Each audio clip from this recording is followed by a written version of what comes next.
Except for Don. Except for Don. Get home Except safe. for Don. All right, so Everybody else is talking trash about you, Don, but I was like, no, you guys leave him, let him live his personal life. what did Dan recommend? You turn him upside down again and shake his pockets after when he comes back. And I said, see what he nay. said. Now, to give Don his credit, last night he calls me up. He says, "Get on Roll20 for a sec," and he knew you guys were going to be in a battle. So he and he was first on in the initiative roll, he's first. So we went ahead and jump started round 2 with him last night, and so this programmed his move. He programmed his move. So here's what he did. So he went to stealth. So nobody can see him, obviously. And flash art, the guy in front of you, what looks like a predator. It's the little guy, the Caro demon, or whatever the hell they call him. The flying guy. The guy was right in front of you. He suddenly sprouts 3 brand new arrows in his chest and falls over on the edge, over to the edge of the cliff, leaving you in direct confrontation with the big Nalfashnee, who is now looking at you with ill-concealed glee. And licking his lips. Licking his, tusks in this case, but yeah. Okay, that too. But yeah, so he did that. He was going to try and get into a flanking position. He said his last mover would he get into flanking. I said, I can't allow you to flank if you're not here. And he's like, all right, that's fine. So he is essentially 40 stealth out of the way, but he put he made it so that you can attack the big Nalfashnee. And he had a recommendation for you, Matt. He said, if you would, now might be a time to smite evil. Don't save it for later. Yeah, okay. Smite evil for me or for everybody? Because just for you on that big guy. I think he meant just for you on that big guy would be the way I would have interpreted that. Because any backup you did have coming your way got surrounded over at the other end of the battlefield. So. Yep. Okay. Yep, there's a lot going on. All right, so there's a lot going on. Nalfashnee all over the place, jumping around. Nalfashnee are able to teleport, so that is what they are doing. They're just popping around in various places. You also have these kind of like other, what they're called Charo demons, who are obviously sort of not, I don't want to say slaves, but certainly servanting for the Nalfashnees. So they're kind of popping around too. And they're jumping around. I have to get the stat block for them. Hold on a sec. But yeah, so that's where you guys find it. We jump right into combat. Gato is already gone. And so it is now Chaor demons. Sorry, not Charo demons. I don't know what I was thinking. I was living in Charo. I was living in 1978. Like, I'm on a love boat with Charo the demon. Charo. There's at least 2 generations of people who would have no idea what that means. The other thing is that we had so few entertainment options. No generation past us will ever have the same level of cultural unconscious pop culture references that we do. Right? There was nothing else to watch. That was the brutal part. It was like, what I mean, I grew up in Chicago. We had 4 channels. It was, I remember it was 2, 5, 7, WGN on 9, WTTW on 11, and then 32, which was the independent channel, which had what was it on Saturday afternoons? Monster with not Dr. Demento. Svengoolie. Son of Svengoolie. Svengoolie's still on. Svengoolie's still on? Yeah, it can't be still on. He's seriously, he's undead, dude. It can't be the same Svengoolie. There's no way. It is. It's the same guy. It was 50 years ago. How could it be the same guy? I'm telling you, you got to watch him. He's the crypt keeper now. He's getting close to retirement now. Is he moving closer to retirement? He's got to be 80 years old. I was never a big Svengoolie guy. I grew up from at least the mid 80s on was Mystery Science Theater for me. Mystery Science Theater was awesome, and they have a lot of them on Elvira. YouTube. Elvira was a local girl. Cassandra Peterson was a local girl. Oh, she's a Jersey girl, huh? No, she was a Colorado girl. She's a Colorado girl. Colorado, because I had a buxom redhead. Yes, I went to school with one of her nieces. Did you really? On her, and found out right before I moved back here that she was related to Elvira. Mm-hmm. Wow. Her niece was cute too. Did she share similar qualities? No, He wants to know how huge her tracts of land were. huge.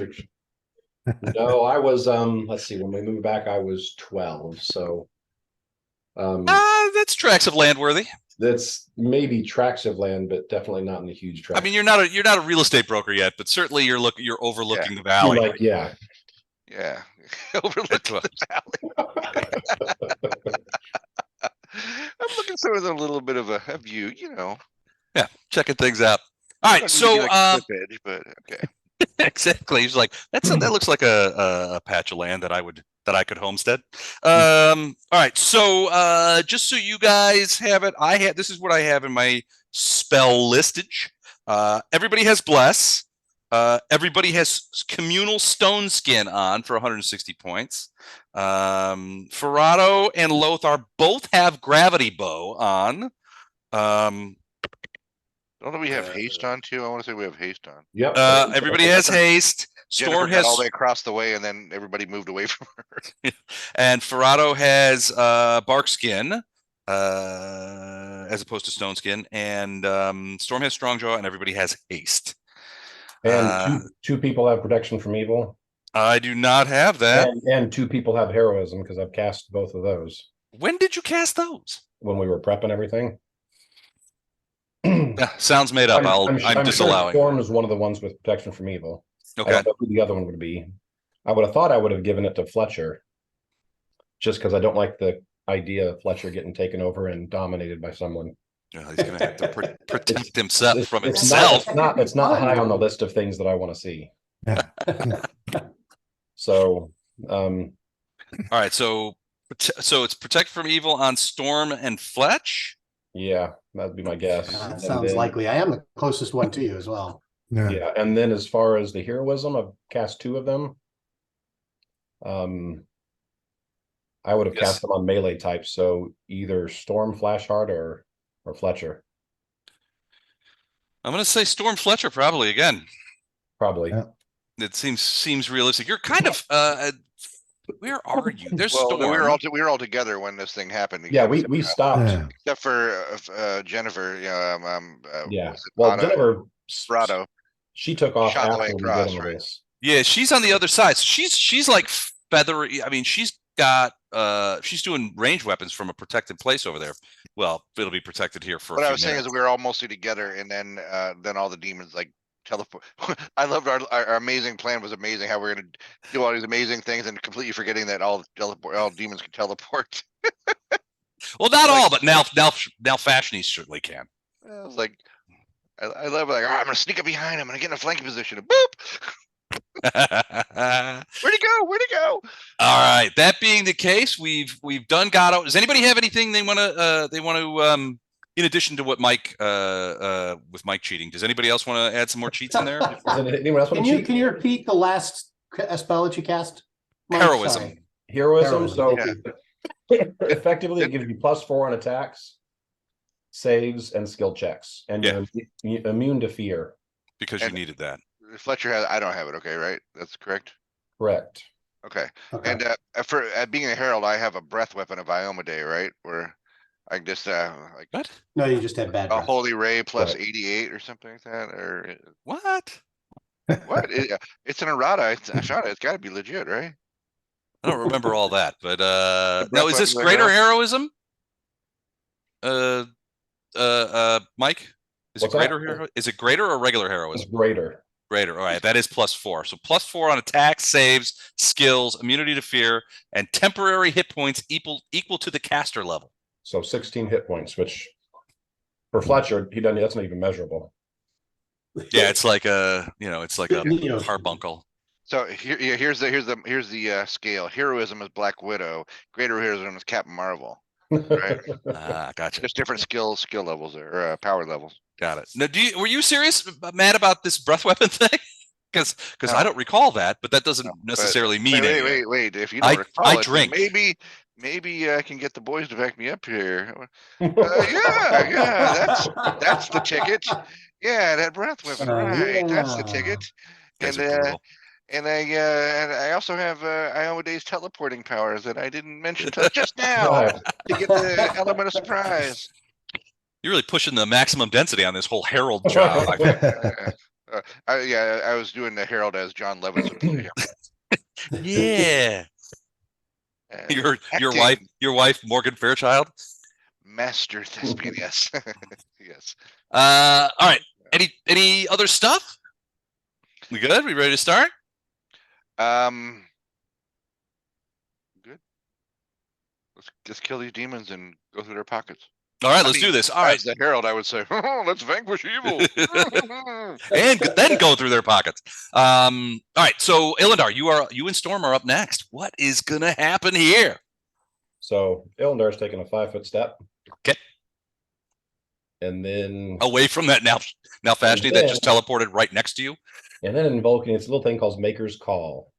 Maker's Call. What is that? Oh, That means it's the Yoink. It pulls Storm right to me instantly. Oh, I thought Nice. it was like a special Maker's Mark brand or something that. And then, Maker's Call. It's 90 proof.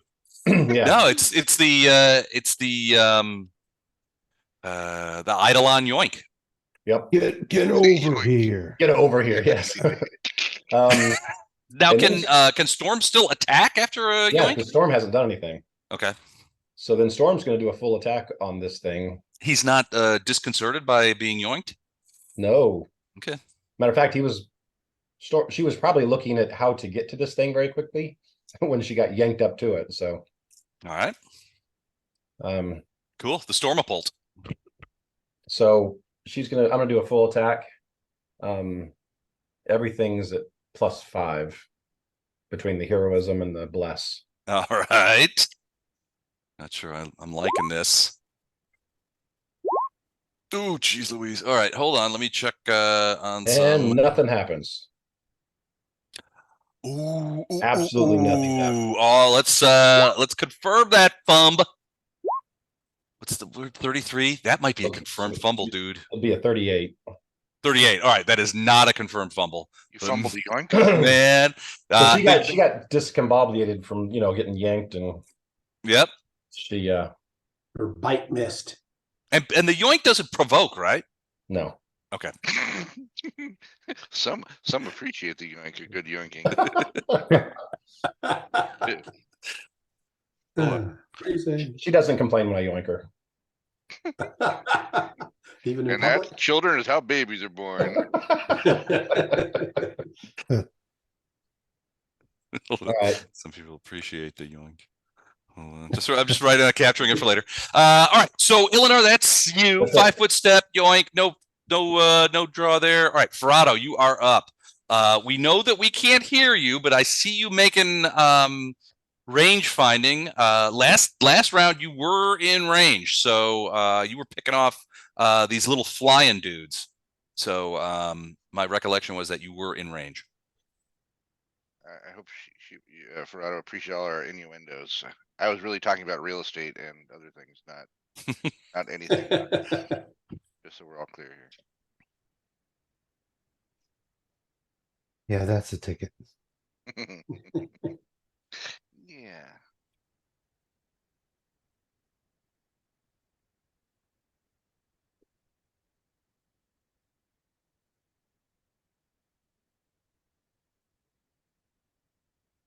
All right, I see them typing. We did not catch anything. All right, She's pinging the Nalfashnee. She's pinging the Nalfashnee boss. Got it. Now fill him with death. Ooh, so is that a potential crit? crit? 19 does 19. She might have keen if 19, but I think it already crits on potentially on 19.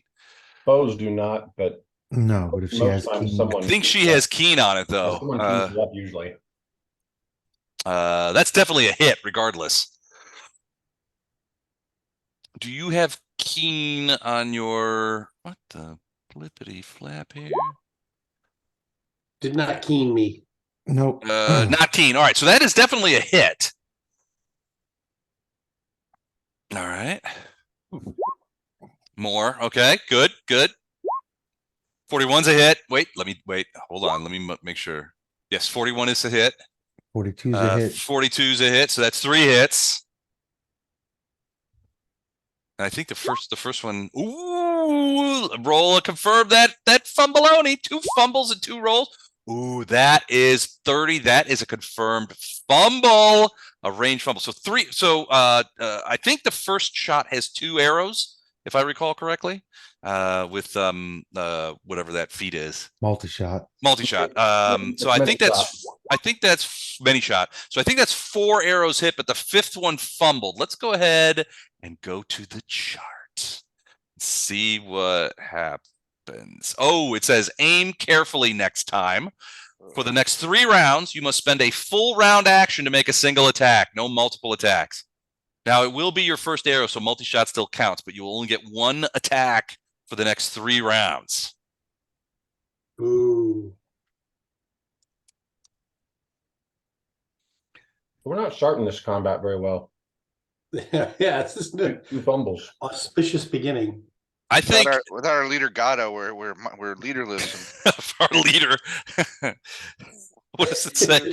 What are you gonna have to? We have to. You know, now that we have this, we should get bumper stickers that says my leader is a elvish caravan guard. Who leads from the back. Yeah. Like those signs that say, you know, my leader is a Jewish carpenter, is an invisible elvish caravan guard.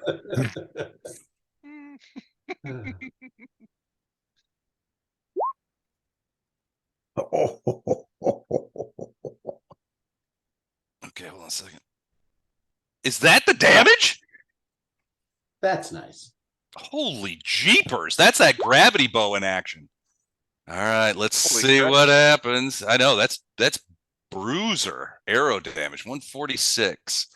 All right. Nicely Okay. done. Wow, look at this. Boom. That was close to half. That was almost half this creature's hit points. So well done, Ferrado. I Nice think work. that's it for you. You can move a 5-foot step if you want. You don't have to. Yeah, Flashheart appreciates you aiming carefully since I'm standing next to the monster. Aiming carefully. All right, Bardos, you're up next. There is a Nalfashnee right next to you, and another one of those Chaor. How would you pronounce this word? Hold on a second. Barding Demon? How would you pronounce it? Chaor? Chaor. Anyway, there's several of those are flying around, and they have grown quite interesting to you. But that's the one that's frightening you is the Nalfish right by there. So the prisoners are down on the ground. There is a Chaor down there with them, but he's coming up towards you guys, towards he was headed towards Flashheart actually. So other than that, yeah, all of the demons are sort of focused on you guys, which they did not expect to have happen today. So I mean, they're still vulnerable, but everybody's focused on the party rather than the prisoners.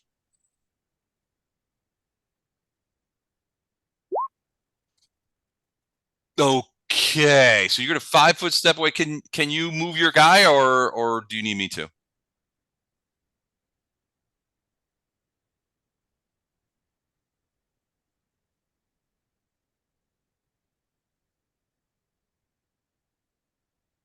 Okay.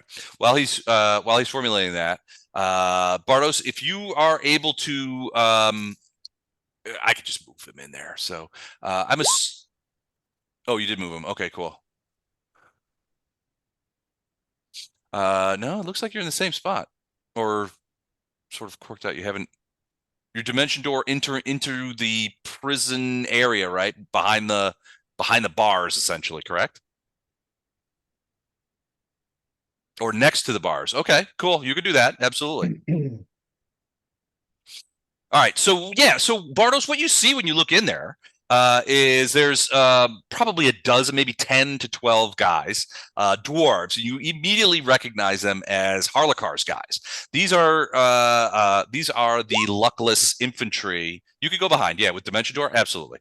If you want to pop in there with them, just put yourself on top of that. Put it right on top of there. There you go. So once you're in there with them, you recognize them as Harlakar's guys. They were essentially guys that chased after the Nalfashnee when the remainders of the Nalfashnee left the battle, and they were trying to finish them off, but ended up getting captured. And they're in various stages of decrepitude. A couple of them are laying down. They look pretty messed up. Most of them are beaten, and generally, but generally they look like they would probably have been disheartened, except for now you guys are here and they feel like they're getting rescued, especially with you materializing. So they will cluster around you and be like, what's going on? Who are you? That kind of thing. And some of them will recognize this is Spardos from Dresden. They've come to rescue us. Oh, yeah. That kind of thing. It's like robot of Dresden. Yeah, it's the robot of Dresden. Well, no, they know you guys. These guys know you guys from around town. I mean, it's probably doubtful that your average Dresdener he owes me from that. I paid for the round of drinks. It's doubtful. I mean, you guys are well known around town, so yeah, they were getting excited, but they will quiet down. Obviously the sounds of battle are everywhere. All right, Flashheart, you're up. All right. Let's put the smack down on this bad boy. All right, sir. Let me let's try one of Don's tried and true macros. We're going to. Are you doing the smite? Are you doing the smite down? Doing so much smite. All right, he's enacting smite. It's working so well. I can tell you're all radiating excitement.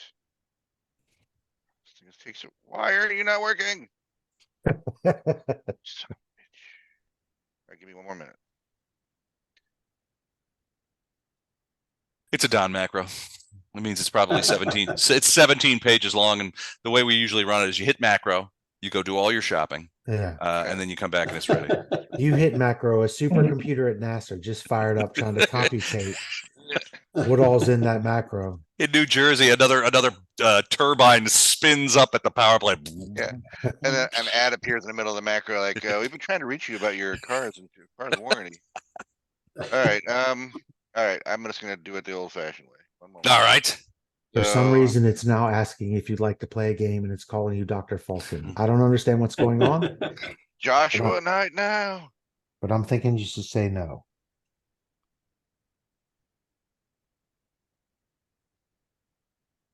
The suspense is killing me. All right, it's sitting rolling the dice for a second and a half or a minute and a half. Why aren't you rolling?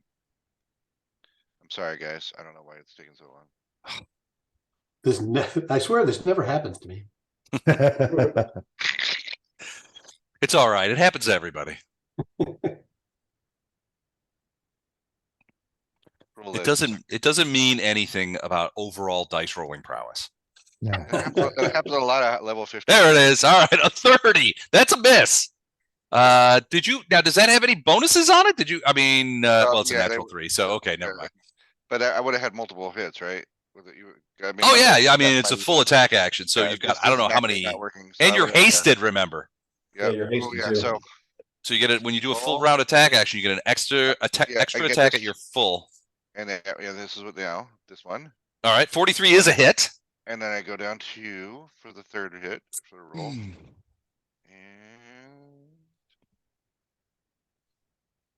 I don't know why it's so slow. I might come back. 35 is a miss. All right, close, but a miss. Did you smite evil with this guy? Yeah. All of those are plus like 15. Yeah. Well, it was okay. I mean, it was like plus 22, and I added 5. Oh, okay. You get 1 from the blast, and you get 7 from your smite evil. Yeah, or the 7 from the smite evils I was adding. Oh, okay. All right. But actually, you're now that you're saying it, I realize I shortchanged myself by 2, so it should have been 32, 45, 27, or 37. So the 37 and the 45 will hit. All right. So 2 hits. All right. Now let's do damage. And I'm sorry, this is miserable to watch. So I'm gonna log back out and come back in after I do this. First hit. Come on, Radiance. Give him hell. Oh, actually, it's missing 10 on this hit because of the thing. So So should plus actually 10 on 40. this. Yeah, so 40. All right. And second hit. Same thing. Come on, you 26. Oh, 36 and 40. And another 36. Okay. That's it. All right. Radiance singing her evil, well, not evil, her good song. Golden light is pouring out of these wounds. The Nalfashnee is screaming as the blade cuts into its warty, heat, demonic skin. But it's still alive. It will still get the chance to attack. And now it is Fletcher's turn. All right. I'm logging out of roll Okay. 20. I'm gonna stay here, but I'm gonna, if you need me for anything, I'm just gonna take a second to roll. Get back in. Yep. Sorry. Oh, shut up. All right, Okay, Fletcher, what about I'm you? gonna- You are surrounded by these guys. So there's a bunch of dead Yeah. guys. There's a couple of, well, there's one dead Nalf, one dead Charo, and then there's 3 other Charos and a Nalf and some other guys flying towards you. You're getting surrounded in that little corner there. Yes, and I'm gonna have to do my attacks one at a time because as each creature falls, I'll switch to the next creature. All right. I have a reach of 10, so I believe I can reach everyone in that little circle over here. Yeah, I think so. Hold on, let me check. I'm thinking the Nalf might be too far, but let me check. Yeah, he's like about 12 feet away. You could do a 5-foot step, just step right in the middle of those guys, and you wouldn't have any problem at all. If you want to move like Not sure right, I'm excited about that idea. 5-foot step in there. This guy's probably too far away as well. Yeah, he is. But a 5-foot step will put that all to rights, my friend. I don't want to do that, but I will. So we'll just do this. Come on, you know you want to. Because I have, yeah, so that with my reach, I can hit everybody. Yep, absolutely. Okay. So I'm going to assume Big Boy's the toughest of the bunch. So I'll go after him first. Okay. And I'm just going to do one attack at a time and do damage and let you resolve it, okay? All right, sounds good. Attack 1. Yeah, that's a hit. Okay, 31. Hold on, we'll just do that. Right. We're just going to do them right off, okay? Okay. Done. 2. Hit. Okay. Wow. 1, 2, 3, 4, 5. Attack 3. Hit. Okay. We're going to do the Galabrazu arm now. All right. Attacking or grabbing? Attacking. All right. Hit. Boy, you almost fumbled there, though, buddy. Wow. Okay. And then back to the sword. Also hit. 36. Okay. He's still up. That's all your attacks, isn't it? Nope, one more. One more. All right. He's hasted. 40's a hit. 36. He doesn't go down, you bastard. You did Doesn't go down. 5 hit points left. He had 41 left. Why you You prime him for the super verm. That would be a verb. If anybody can hold on, we gotta check come something on, here. man. I gotta check the This Ferrado is for range. charity people. Yeah, this is for charity people. All right, so 230-foot shot through cover. So she gets one shot. What I is that? think Lothar might get the first shot there. Lothar might be able to. Lothar. Could Lothar see him? Yeah, oh yeah, he's up on the cliff. Yeah. So yeah, he could see him. It's possible. It's possible. Fletcher, you are done. Lothar, you are up. Lothar is going to aim his bow at this big thing in front of Fletcher. Okay. That's not in And- front of Fletcher. That's in front of Flashheart. Or in front of Flashheart. Flashheart. Yeah. All I right. want to make sure you're not going to get a verm off that one, but okay. No. But Flashheart appreciates you keeping the big guy off him. So 31. Do you have any other bonuses on those? These are all range touch. These are all against his touch AC. 31, 34, and 21. Yeah, Those monks are- would have a hard time avoiding. Those are all going to be hits. So it's 26 plus 17, 34 plus 26, and 12 plus 21. Ooh, this might be all for him. Hold on. Oh, 26 plus 12 and 26 plus 15. Sorry. All 26 on the damages. So 3 And- times 26 is 60, 78 And then plus 17, 12, and 15 for the 93 against evil. 105, 122. Does that sound right? Yeah, sounds good to me. All right, he goes down. Arrows slam into him at his side, and standing over, he goes down with a huge crack as he falls into the stone overhang. It does not break, but Bardos, underneath you, you could see little particles of stone coming down out of the cracks onto your head, where you are there with the dwarven prisoners. But he falls, and Flashheart, you are once again robbed of a quality herald kill. Lothar, are you moving at all? I am a day. I am a day shines upon me. No, I think I'm well. Yeah, I think I'm good where I am. You're good. Okay. All right. So so he's done.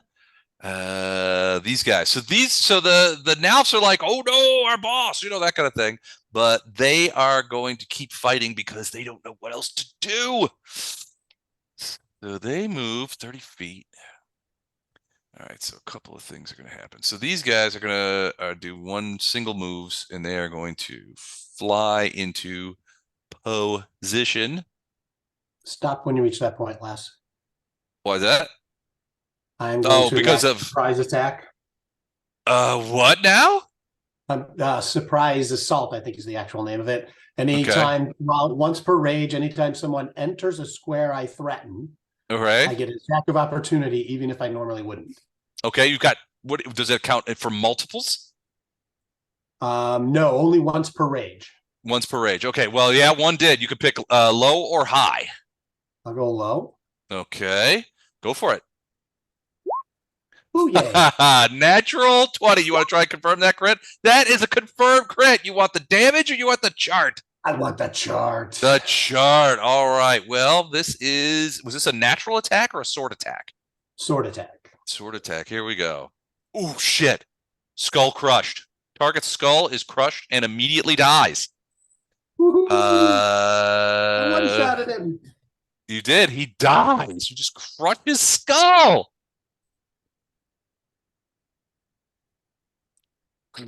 All right, he's crushed. You cleaved his head in twain as you whirl around to attack him. The other guy is like, wait, that wasn't supposed to happen. What is that? All right, this guy's going to fly up to here.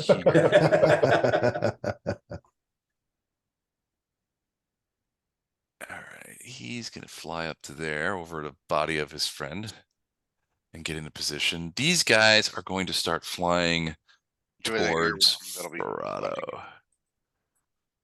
No. Well, yeah, no, they're gonna go. Hold on. They're second guessing their life choices to lead them to this moment. They might be. I mean, oh, wait, they can only do 60, so they're gonna fly over to here.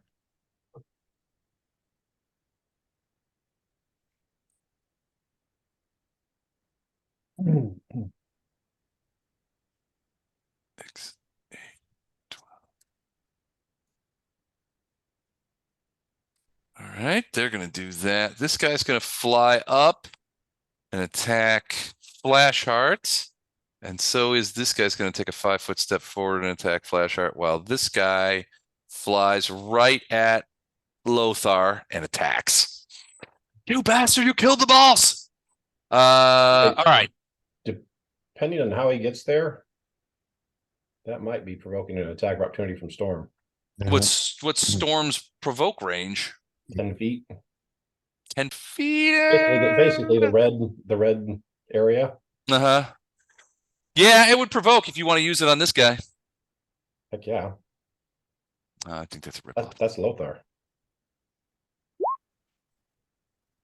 You let Lothar fight his own battles. 45, that's a hit. 32 points of damage plus 2 holy. So 34. That hits him, but it doesn't kill him. She's just trying to smack him out of the air.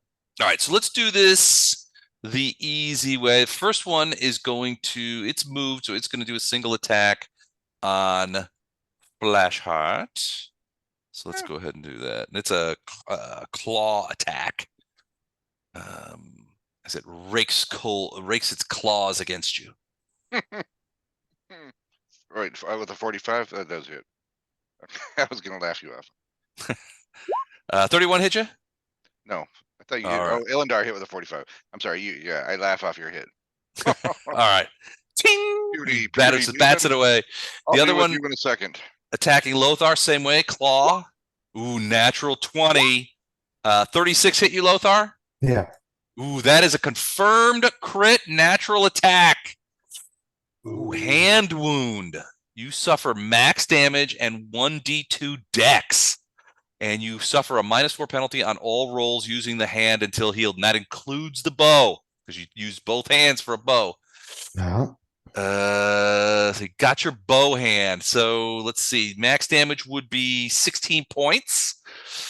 So you take 16 points of damage, and then let me roll high, low. And 2 points of dex, which will affect your armor class. And it lasts. Took my thumb, Charlie. He took my thumb. All right, and then we have Little Pope got of stone Greenwich skin. Village there. Charlie took my thumb. Yeah, bit my thumb. Oh, that's right. I have stone skin. Yep. So it's only Oh, 6 points or something like that. No, I thought that with stone skin, it takes off 100. I have 160 total points. Yeah, 160 points I can take off. But it does it at DR10 increments. yeah, it does it in 10 increments. Basically, you got DR10. Okay, so now I have 150. Right. And you take 6 points of and actual I damage. take 6 points of damage. All right. So 3 of these guys, Fletcher, are going to do full attacks on you, which is 2 claws and a bite. So let's go ahead and do those. Claw, bite. Shit. Confirm. 26 hit you? Confirmed. Nope. Damn it. All right. So natural fumble. And none of the others hit either, by the way. Sneeze. You are dazed until the end of your next turn. Okay. All right. But it's going to mark him with a red circle there. Red equals sneeze. It's red equals sneeze. All right. Next one down in the line is claw. Ooh, natural 20. 32. Confirm. Nope. All right. Bite. 28. So Everything else missed. just the one hit, and that was a claw. So hold on. It is. Come on, good, big guy. You can do it. So it is 15 points of damage. And then the third one down on the south. Let's do this. Claw, bite. 37. Nothing hits. Natural attacks only on a 20, so no hits there. And then single attacks from the other 2. So bite attack. Nope. And another bite attack. Oh, Jesus. Another fumble. Is that a confirmed Confirmed fumble? Fumble. Yep. Jeez Louise. We got fumbles all day. Caught your attack. The target may attempt to trip, bull rush, or overrun you, target's choice, as a free action without provoking. Trip, Ooh. bull rush, or overrun. And that's this guy here. That one there. Can you see that? Yeah. If I did that, does anybody else get an attack of opportunity against me? No. No, it does not provoke. But it would move me away from the big guy. Depends on what you do. You could try and trip it. Yeah, trip would keep you there. Bull rush would move you. Okay. So how do I do a trip? I don't think I've done a trip before. It's CMB versus CMD. So whatever your CMB is, D20 plus that against my CMD, which is, I'll tell you right now, it's 35. So I don't know what your CMB is, though.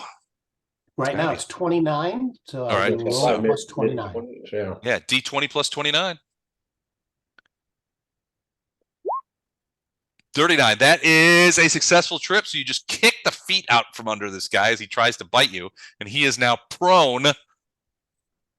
And the rest of my guys are going. All right, so now it's the Nalfs. Let's start top to bottom, left to right. So the first Nalf, full attack on Storm. And that's Claw Bite. So these guys are biters. They're biters. They're biters, just like I was in preschool. All right, so Claw Bite on Storm. 1, 2. There's no way they can hit Storm. Jesus fucking Christ. Is that a confirmed? That's a confirmed fumble on the bite. I'm not biting anymore. This sucks. Flat-footed, wide open. You are flat-footed until the end of your next turn. So he is vulnerable. That's going to be a problem.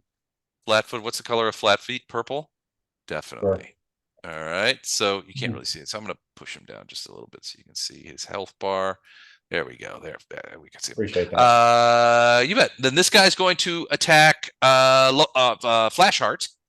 Same way, Claw Bite. So first attack, 39 hits you, Flash. Didn't you have to move over to do that? They have reach. I guess if he could 5-foot step in. 39, 34, and then the bite. 25, nothing. So does 39 hit you? No. No. All right. So that's all misses. And then now Flash Heart, same way.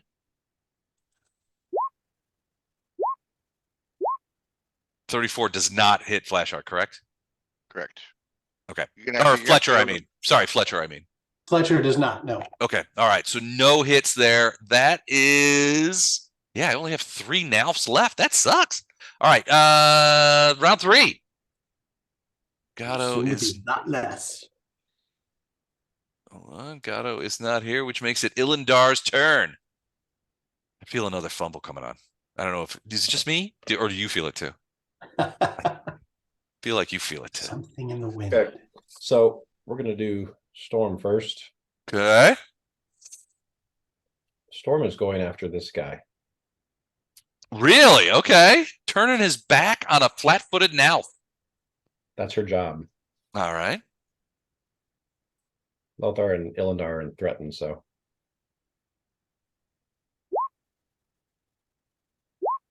All right, let's see. Let's check this guy. This is a So 41.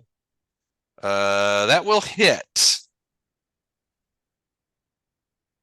So that's So let me look here. 39 points of damage. Okay. And it's tripped. Okay. Right now, right? It flew in and landed so that it could attack. Oh, okay, so then it got tripped. All right. Another one falls. I don't think it's gonna make a difference though. Oop, sorry, I moved Lothar instead of the creature. Hold on a second. So the next one is a 43, which that's a hit. That's gonna be a hit. So that's 41 points of damage. Okay, so that's 80 so far. The next one's a 50. So that's a hit. Yeah. So that's 36 points of damage. So 116. Okay. And the next one's a 36. That's also a hit. So that's 26 points of damage. Okay, that would be 142. And then the last, or no, second to the last one is 33. 33 is a hit, just barely, but a hit. Okay, so that's 20 points. 20 points. So 162 total. I think that's going to be enough. Let me check and see what this guy's got on. Oh, yeah, it's definitely going to be enough because you got him last time. Yeah, that basically he's just torn to pieces by Storm's attacks, just ripped into pieces and buffeted, and big pile of demon goo lands on Lothar and Ilandar's feet. Storm yells out, "No means no." Consent is important. And then Ilandar, demons don't care about consent. I'll have you know that they don't. Ilandar's whipping out a wand. Okay. Do we have time for that? Excuse me while I whip this out. And then do these big guys have spell resistance? With your wand out, I'm curious as to what this question is going to be. Do the big guys have spell resistance? Spell resistance, they actually, I believe, do. Hold on, let me double check though. They do. Okay, so die roller. It's not great. It's not huge spell resistance. So I've got that +2, so 18 plus 20.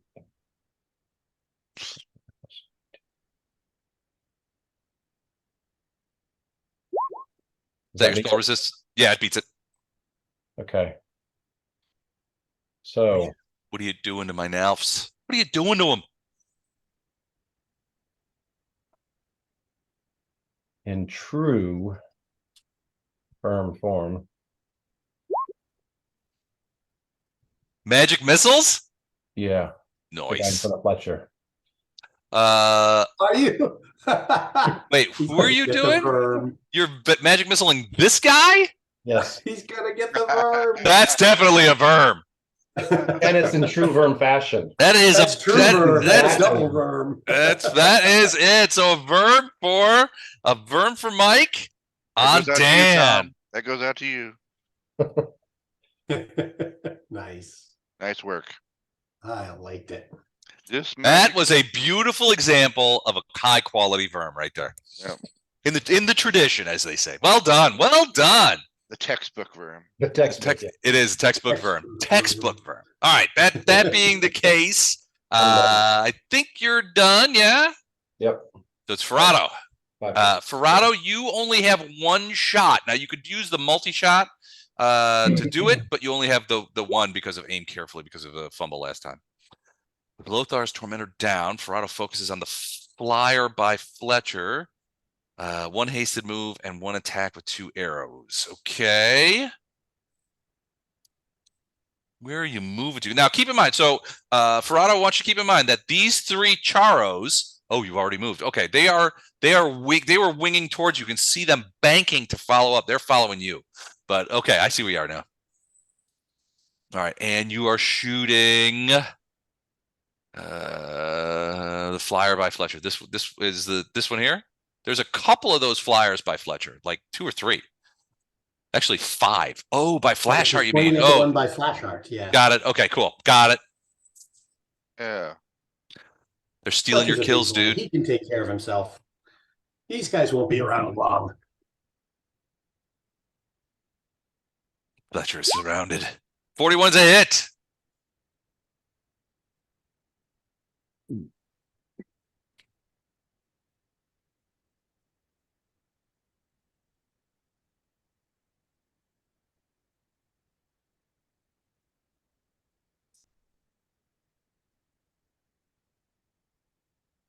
Damage. 1,000,000 hit points. Wow. Wow. 74. That's a lot for 2 arrows. Boom. Yeah, that's solid. You see those arrows, Flash Heart, you see those arrows erupt. It's like every creature you prepare to attack gets threaded with arrows from various areas. Iomade protects from on high. Iomade protects from on high. Bardos, you're up. It's like they hate cans. They hate these cans. Bardos, you are down with the dwarves in the little prison area. They are clustering around you, but some of them are badly wounded enough where they're still laying down, sort of in the protected area there.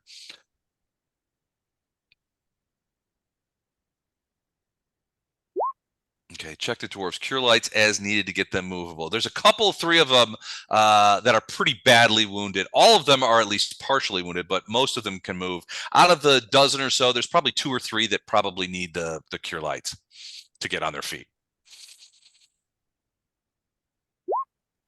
Okay, so there he's good. He's administering potions. All right, hold that thought. Flash Heart, it's going to be your turn here in a second. I will be right back. I just need a moment. Sounds good. Okay. So we can scheme behind his back. Yes, I've got the wand of many dragons, so I'm going to use that next. that's a better one than what I've Yeah, got. I think an ancient golden is all loaded up, ready to go. That would be a sweet wand. Yeah. What was the name of that dragon that we first that was killed immediately? That With silver. Trendalev, Trendalev. right? It's Trendalav's mate I have in this wand right here. That's Been waiting 5, 4, 6 whole years of game time for this very moment. Right.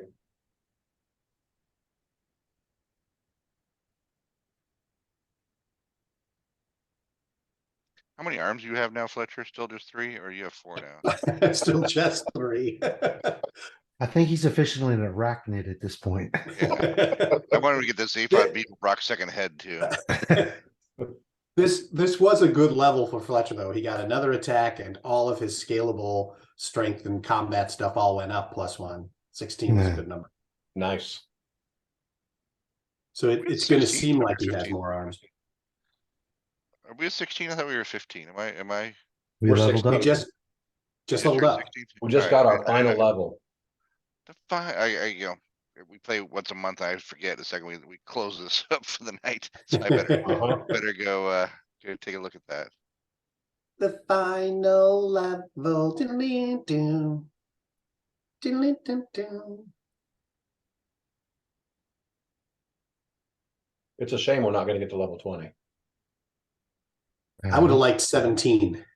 The level 20 ability for the summoner is I make 2 storms. I become a storm. Oh, God.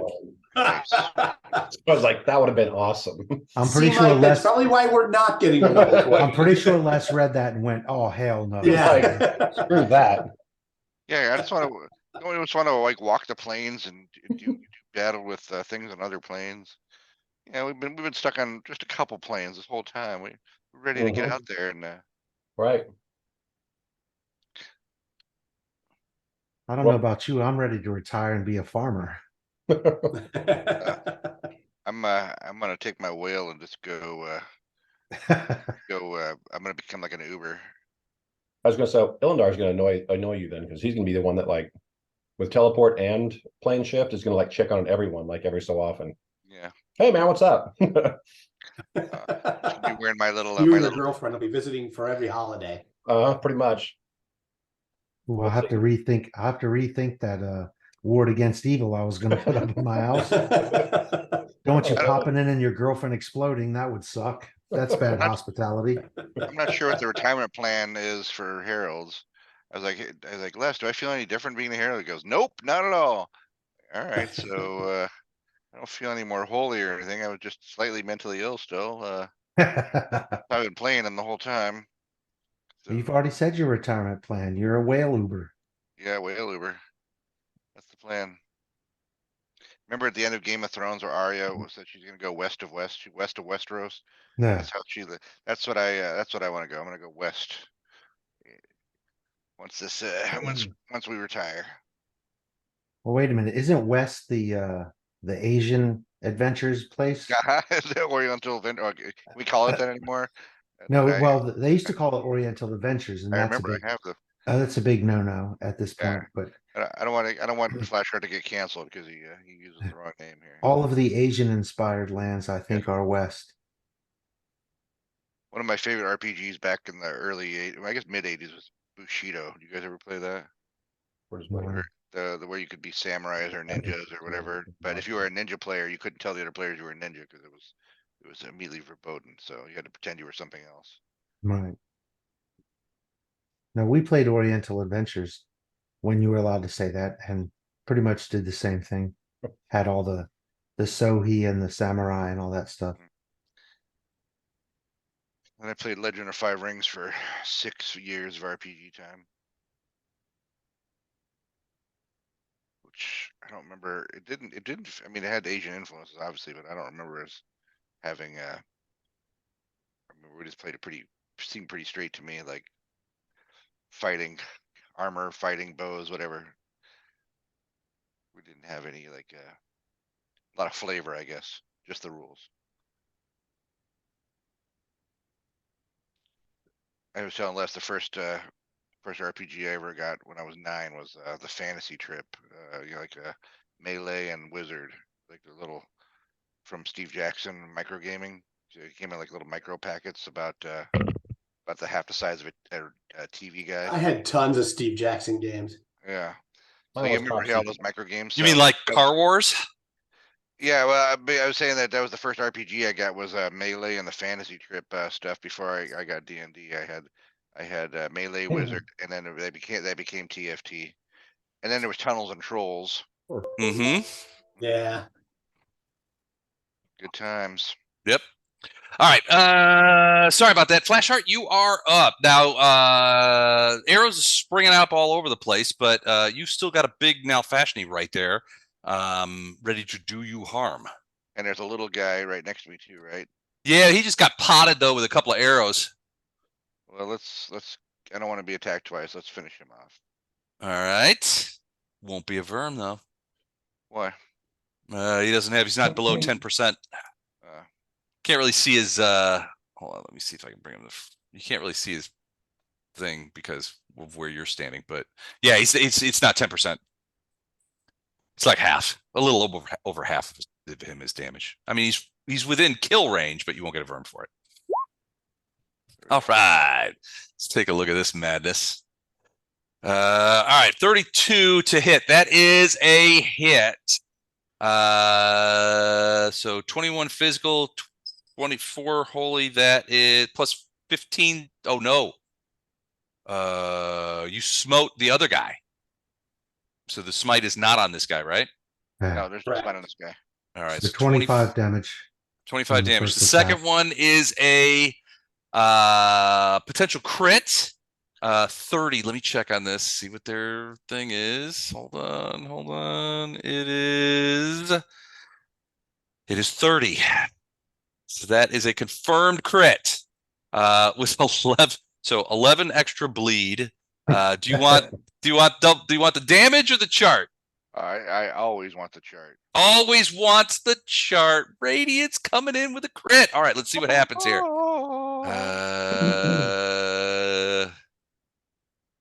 Crunch, it says. Maximum plus bonus and is sickened for 1d3 rounds. All right, hit him so hard he's sick to his stomach. Max, hold on. So max damage on that would be 24 plus 3. 12. Oh, plus 24 plus 12. 24 plus 12, so that is 36 plus 26 plus 11 bleed, which Plus I the will 8 never points of bleed from the first time, right? No, that wasn't critical. That wasn't a crit. Third swing is a 19. That's a miss. Hasted, a 30. That is a hit. 22 physical, 4 holy. That's another 26. So let's just call this up here. So I've got. Were you starting to say you'll never forgive Don for bringing a bleed? Is that what you're about to say? That's correct. Yeah. I will never forgive him for giving you bleed. It's the new 9, psionics. 10, 11. I have. Anybody who ever played psionics lost a couple of friends that year. Yeah, they did. I was one of those friends that you lost. All right, 113 in weapon damage plus another 11 bleed. That's 124, and that is going to be much more than is required to completely destroy that guy. He's impaled on Radiance, pulls himself off, and goes tumbling down into the crevice. Bardos, down at the bottom, you see a demon fall off the top and land heavily on a exposed rock. The Nalfashnee, however, laughs at you, Flashheart, and says, "That's fine for him, but now you have to deal with me." But you're not going to deal with him right now because it's Fletcher's turn. I will say, you're up next. Now, who's going to be next? Can you remind me what the sneeze condition was for this guy? Sneeze condition means that he is, hold up a sec, he is dazed for a round. So, so he's not attacking me next turn. He's not attacking you next round. He's dazed, which means he's largely flat-footed, which means his AC will be reduced. Okay. In case I didn't give it away, their ACs are 30, by the way. Okay. And I think your bonus is wait, what, 39, some south? crazy shit? Yeah, my first hit is plus 39. Okay. Which ones? So you've got 5. All right. 40. Which one did you hit? Okay. 45 points. Still up. 38 points. Sorry. Oh, sorry. 38. Well, he's definitely still up then. All right. Second sword attack. Hit. 35. Still Oops. Nope. Wait. Whoop. Screwed that up. I took off 335. Yay! Let's put that right back where he's supposed to be. Hold on. And then we'll take an actual 35 off. As is appropriate for the strike. There we go. Hit. 34. All right. Still up. But another hit will probably do him in. 34 is a hit. That did him in. Yep. Crunched. Okay. Next attack against this guy. All right, you're just moving down the line. So you just get one more, right? Or two more? Two more. All right. This is my haste sword attack. Okay. Oh, let's confirm that, baby. All right. That's an unconfirmed fumble, but it does stop your attack. Okay, so two things really quick. Okay. I am going to drop out of rage as a free action and go right back into rage as a free action. All right. So you're getting a new rage. It's a cheap rage cycling. I can only do it twice a day. Okay. And then I am going to step this direction. Okay. All right. So over on top of the bodies. They'll have to move if they're going to attack me. Correct. All right. I will also form a come and get me stance. Okay. And I am choosing this guy as my foe of focus. So my armor class goes up by 2 points against them. All right. So he's at -2 on his hits. All right. So let's do that. Well, you just do it normally. I'll just figure out the armor class for him. Gotcha. Okay. All right. Perfect. All right. Cool. Is that it for you? That's it. Lothar of the Hill People. What do you do? I think Storm's got this guy. And Fletcher's got all those guys. Flashart's got this guy. All right, so I'm going to shoot the Raven. No, that's not. I can't see squares at this point, so they're pretty light. Yeah, I'm sorry about that. No, it's okay. I'm gonna move. I'm gonna move over here. Maybe so this I will can work a little better. So I can get a better view on the group of guys that are trying to swoop in after Ferrado. Are those easier to see? No, not really. No, not really. It's okay. I'm good. So I'm gonna swoop over here and keep an eye on these three. And Okay. I'm gonna cast Restoration All right. on myself Got it. to get rid of that stupid dex damage. Okay, cool. And that is removed. I think for now that's my turn. Okay, sounds good. All right, the Charos, these guys are going to wait, so they're going to catch up, get into wing formation, and then they're going to move collectively towards Ferrado. But they were not going to reach her. So they're going to get to about there. And that's going to be the end for them. All of my Charos are dead up to the ones that are attacking Fletcher, and I only have 4 of those left, and they are going to. So these guys will do 5 foots. They have range. They have reach too, by the way. So he's stunned. What about the guy laying down? Oh, he's dazed. He's not going anywhere. He's dazed. The guy, yeah. Guy laying down. The other guy, because this guy I now get an attack of opportunity against. Okay, go for it. Hit. Ooh, hold on. Is that a crit That's potential? A confirmed crit. A confirmed crit. You want the damage or the chart? Oh, chart. Chart, I hate you. To the thinky bits, it says. This is fun. Target stuff is max plus bonus and 1 intelligence bleed. Nice. I'm betting they're not too smart anyway. They're not. They're mom said my life is like a box of chocolates.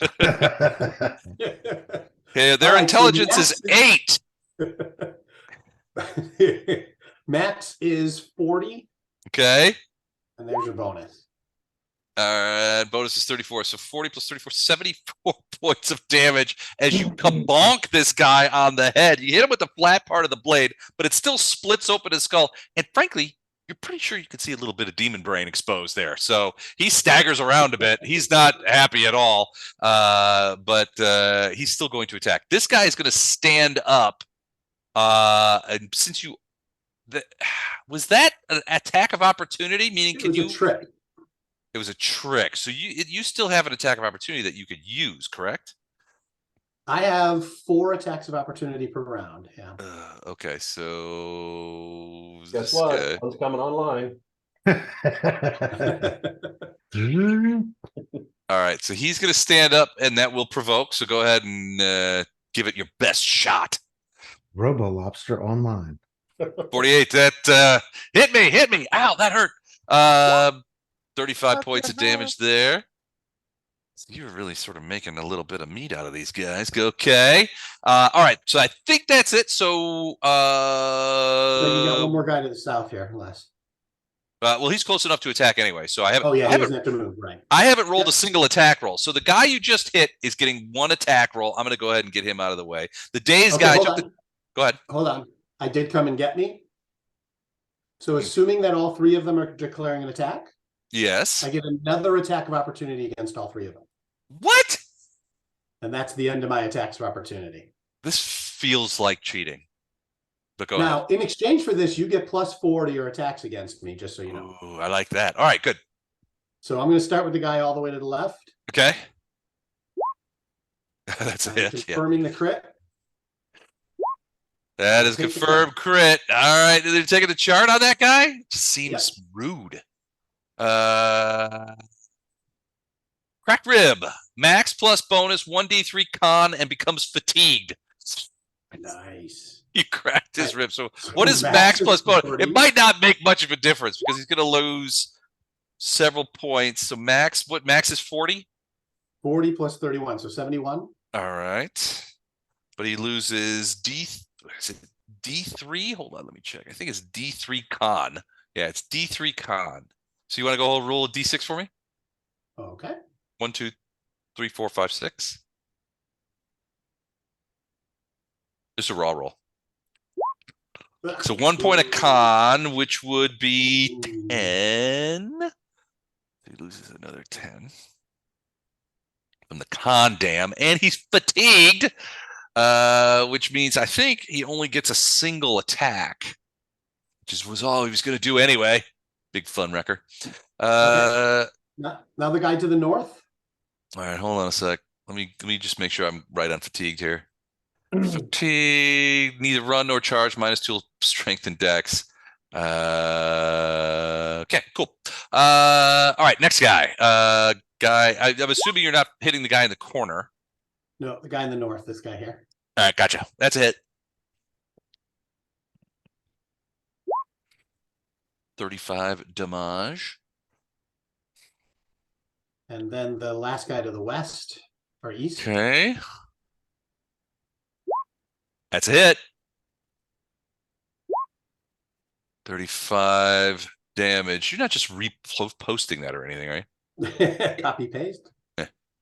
All right, so he's damaged. All right, is it my turn yet? Yeah, you get to do your attacks now. Thanks, I really appreciate that. All right, so +4s. So let's see. That's going to be D20 plus 18 plus 4 is 22. So 1 claw from the guy to the northwest. It's 41's not going to hit you, is it? No, that is exactly what you needed to hit. That is a hit. All right, I like this. This is starting to. I think it's really starting to roll around to me this time. So 13 points. The guy to the northeast is doing 3 points. 3 points. Yeah, because of the stone skin. You have stone skin. Yep. Guy to the northeast is going to do a full attack, claw, bite. So let's just go ahead and do that. Claw. Fumble. Confirm fumble. Confirm fumble. God dang it. Bruised ego. You can attack. You can attack no other target for D4 rounds or until the target is dead. So he's going to fight you to the death. That wasn't actually too bad of one. That's pretty much anyway. good. And then this guy. His attack is over this round. That's what was going to happen anyway. He was going to fight until Fletcher killed him. Yeah, probably. All right, and then the next guy's doing a full attack as well. So claw, bite. Ah, shit. Nothing. All right. So all misses. The other guy is now shakes himself off of his daze, and we are into the Nalf. So let's look at those guys. Where are my Nalfs? There's one on Flash Art, one on Storm. Let's do Storm first. So they do claw, bite 2. Also, I should say shouldn't say 2. All right, claw. Claw. Those fantastic rolls. All right, and then so all misses on there, and then the other one on flash art. Miss. 35 hit you? Me? No. Yeah. You're And a 32. You must be joking. And I'm swinging it. Lots of swinging and missing there. So, Like, all I'm right. gonna give him like the Andre Giant thing. I just want you to know you feel like you're doing your best. I kind of feel I'm doing my best. I'm not really doing my best. I'm a holy paladin. I'm a high level. You gotta really bring your A game. All right. Died So, at the end of Radiance here. all right, Illidar, you're up. What was the purple thing again? What happened to this guy? He got bumped, didn't he? It's gone now. He was It's flat-footed gone. last round. Oh, that's right. But you opted not to attack out of hubris. So, all right, he's cool. What are you gonna do? Turned her back on him. She's like, whatever. He's still good at. She's got her tail in his face, holding him back. Just smack him around. Like putting a hand on a little kid's forehead so he can't reach you. Just Actually, the tail just came up and did like Hey, one of these Bo, numbers. hey, Bo. Like, we'll be right with you. Just one minute. We'll be back. One moment. All right, you're up though. What are you going to do? Storm is going to attack the dude next to her. Okay. Let's see what happens here. Ooh, Nikes. All right, wait a second. 34 might not be enough. It's 39. Well, that's enough, certainly. All right, so these are all +5. Yeah. So that's a potential crit on the 48. Mm-hmm. There's one at a time, or do you want me to? I think these are all hits. Yeah, you want to just tally them up? Let's tally up the regular. Okay. And then we'll do the crit depending on when you're going to take the damage on the crit though, aren't you? Or are you taking the chart? No, I take the chart because it's double damage. Okay. All right. So you do the chart and I'll start adding up these things. All right. Sounds good. And this would be a natural attack. Eye patch for you is the name of this one. Target suffers max plus double bonus and 1d2 con drain. The target also suffers a -4 penalty on perception checks and ranged attacks until healed. So you got him in the eye. Gouged out his eye, man. Gouged out his eye. So max plus double bonus and 1d2 con. Okay, so I've got 80 for all your other attacks. If it was Fletcher, you would have eaten in front of him. Thank you. So 80 for those. Okay. 80 for all those, and then max plus double bonus, and the bonus was max as well. So it was partially max. It wasn't max. Oh, my bad. So it's 38, and so plus 76. What's max? Plus max would be 32 plus 12, 44. 44. All right. 80, 76, 44 equals 200 exactly right now. I think so. Yeah. I think that's 200. Okay. And then she's got her hasted attack. Well, he's got 8 hit points left. Ooh, 29, 34. That'll hit. Oh, wait. No. No, 36 hit AC. So I was thinking of the other one. So that's a miss. That misses. Still up with 8 hit points left. Another opportunity. Wait, where did he go? He went to hide. If that's the case, I'm trying it again. Trying it again? You can't try it again.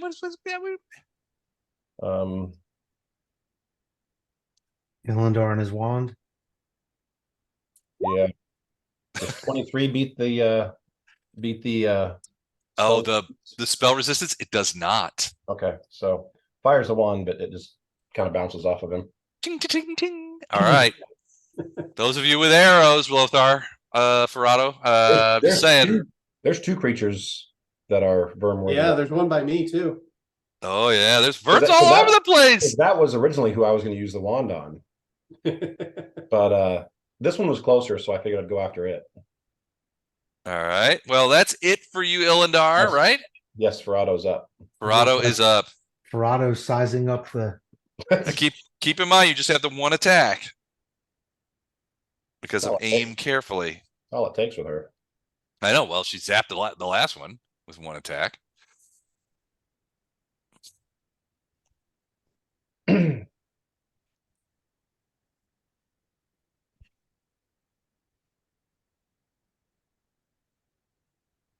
Yeah, she's shooting at one of the ones to the south, I think. Oh, the ones that are winging in at her? Yeah. Yeah, she's highlighting one of them. Oh, okay. Gotcha. All right. I see it. 44 is a hit. And it was the front guy. Yeah. Oh, the rear guy. All right. So the right wing. Okay. Okay. 67. Well, front now because she moved. Yeah. Where did she move to? Over here. Oh yeah. All right. This is a front guy now. So all right. So 67 points of damage. Pretty good. Not enough to kill him. Certainly enough to get his attention. But they already had your attention. All right. So that's it for you, Ferrado. Bardos, you're up. So you've just applied potions, and so all those guys are on their feet. They're still pretty beat up, but they're like, you're like, can you move? They're like, we absolutely can move. But you guys are still locked in there. That's on purpose. They're waiting for Invisible Gato to come pick the lock. Right. Could be.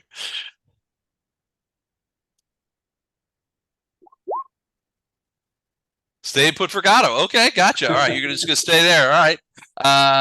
Flash art. You are up. There's one now right there. Your enemy. This is a kill they cannot steal from you, I don't think, unless you let them. Radiance is singing her beautifully deadly song. Hey, now, if you ever dance with a paladin in a pale moonlight? Well, yes, I have. Back it is. We there's a meeting every Saturday. You really get around. Square dances, you know. Like... I wasn't always the demon you see before you.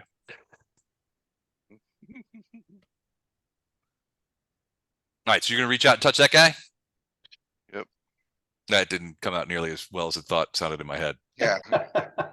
And I rolled this Sorry thing, about that. and I unfortunately used a macro again. Oh, There we go. There it is.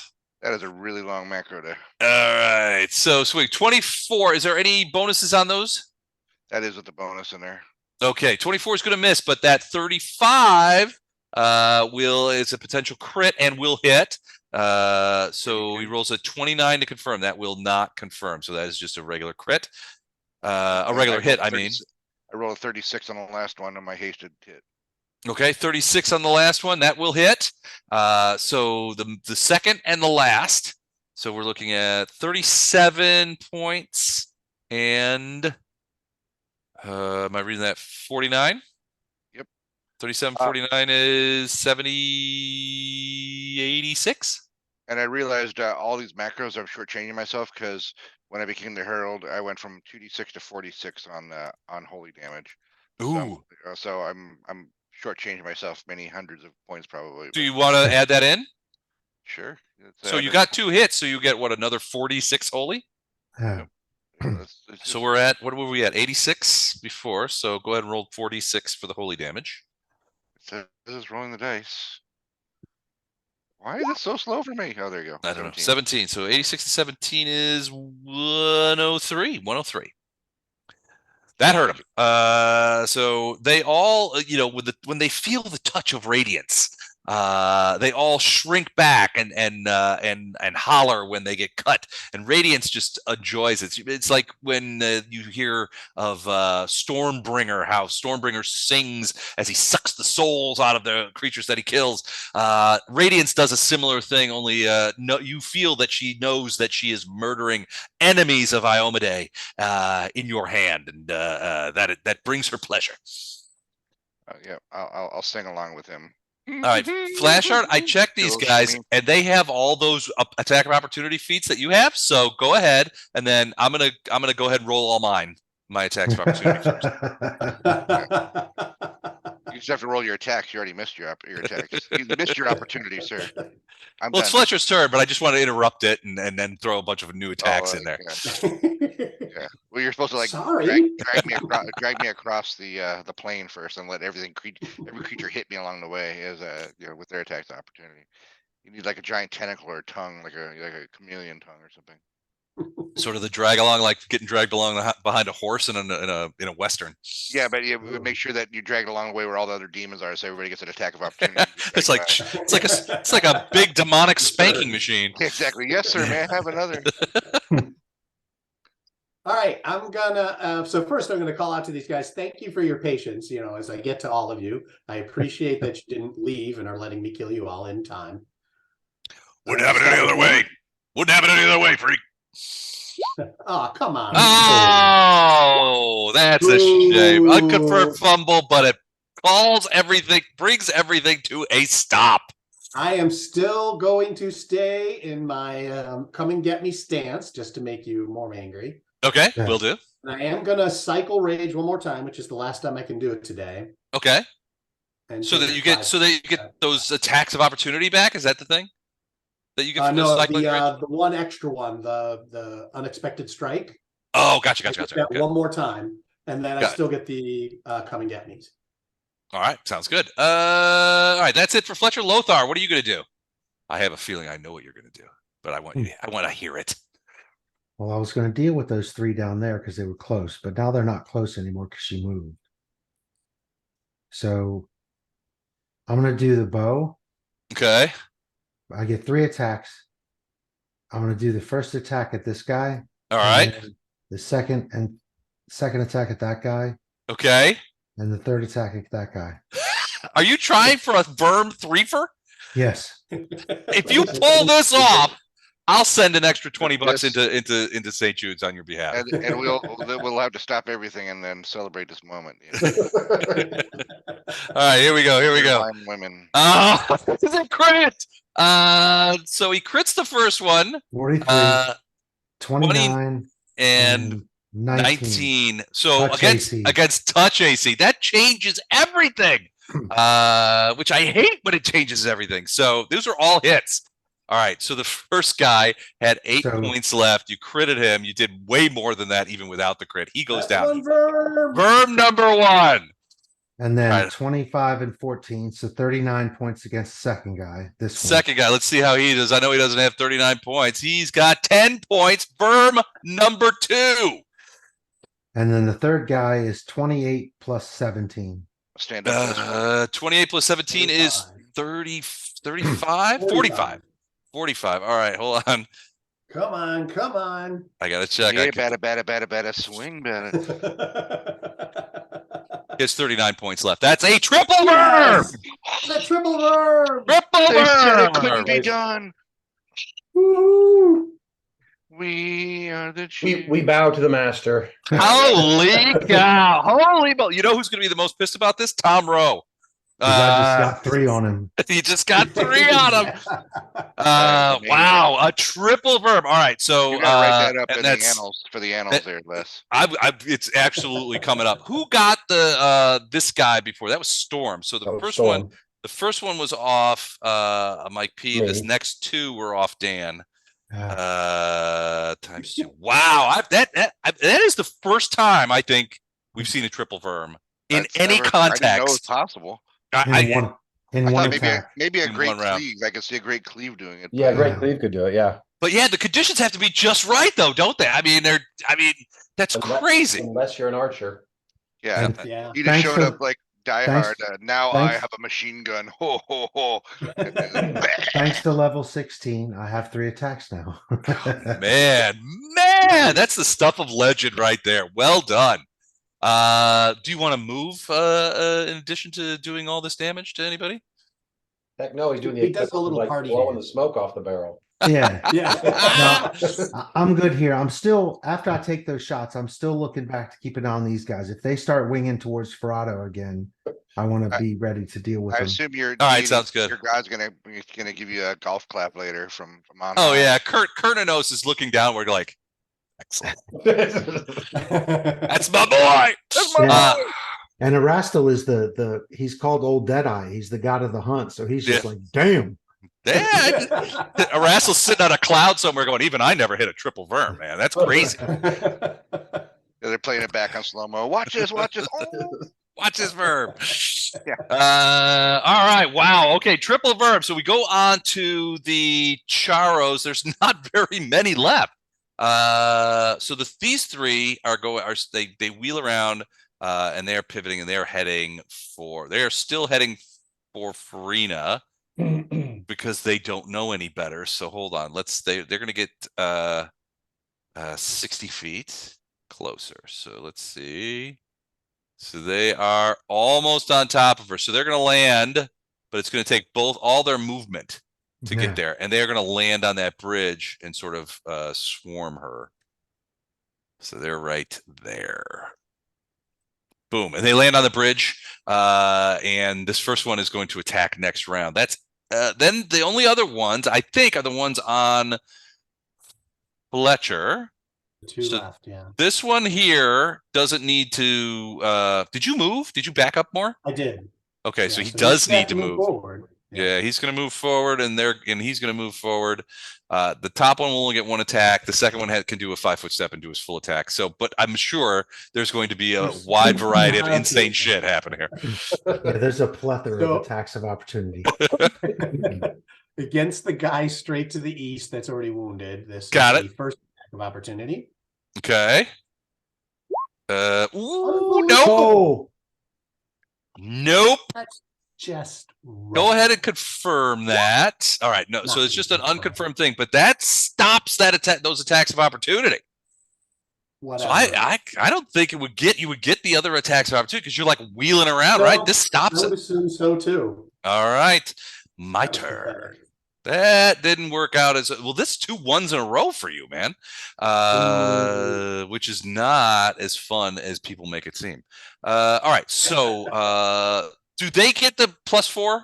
They still get the +4, yeah. They still get the +4. So they are at the 22. So to the east, claw bite. 1, 2, 40 hit you? Nope. 3, 40 hit you? Nope. Still 40 doesn't hit me. All right, fine. And then the one attack from the other guy, same principle, 33-0. What is your AC right now? Just 41. 41. Okay, so I was close. All right, so no hits from those guys. And then the Nalf, of which there is only one, attacking Flashheart, is going to... What is he gonna do? He is going to... He's going to step back and cast Feeble Mind on you. All right. So he steps back 5 feet to avoid the attack of Hop. I'm already feeble-minded. And he's going to cast Feeble Mind on you. That is a DC 20 will save. Oh my gosh. As he tries to make you stupid. All right. Sorry, I'm in the Zoom screen here. Going back to where's my guy? Saving throws. 42. I know you're all excited. Roll a die. Let's see how long it takes. I hit the button. 23 made it. All right. So you shake it off, and he begins to look somewhat, I mean, as far as demons go, he begins to look somewhat disconcerted as he looks around. Everyone is dead. All his friends are dying. And he's thinking, maybe this isn't a great place for me to continue to stay. But it's not his turn. It is Ilandar's turn.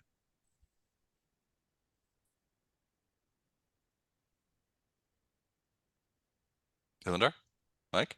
He You is there? protecting Ferrado. yeah. Storm So is. Storm jumps down. Okay. You're going to get involved in that? I don't know. That feels like, he probably should leave Ferrado to it. She seems to be handling things well. Storm's probably a little mad that Fletcher's getting so many more kills than her. Yeah. Possibly. And gonna pounce and start with this guy that's already injured. Okay. No Verm. He's got too many hit points, but not no worried Verm about that. opportunity. Oops. All right, here we go. Here we go. All right. Second one is a critical potential. 20. Did you say these are +5? Yeah. These are all hits. And and the 48 is a crit. The claw hit is a crit. So you want to roll the haste attack, or do you want to roll the crit confirm too? The haste attack's probably going to go against someone else, but. Oh yeah, I would expect so. But let's look at the damage on all these and see if this does it by itself. Okay.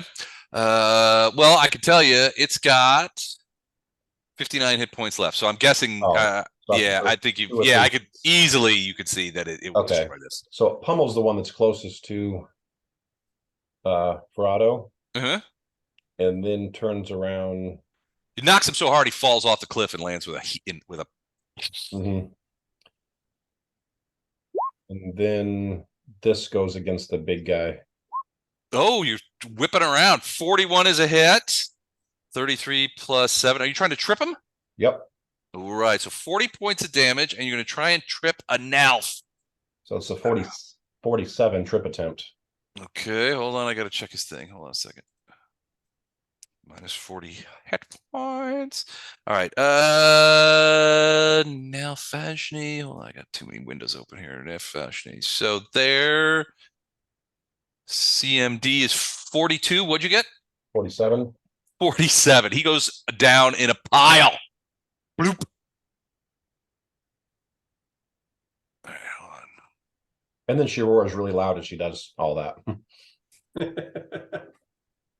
And he roars too and says, "You are ruining this for everyone." He hits the ground. Dust comes flying up in response to the trip attack. What about you personally, Ilindar? Angry over the lack of verms, you probably would turn your wand on Chuck. This time, Lothar had his comeuppance. Move over closer to Lothar, but just kind of look over what's going on. Okay, just checking things out. All right, Ferrado, you are up.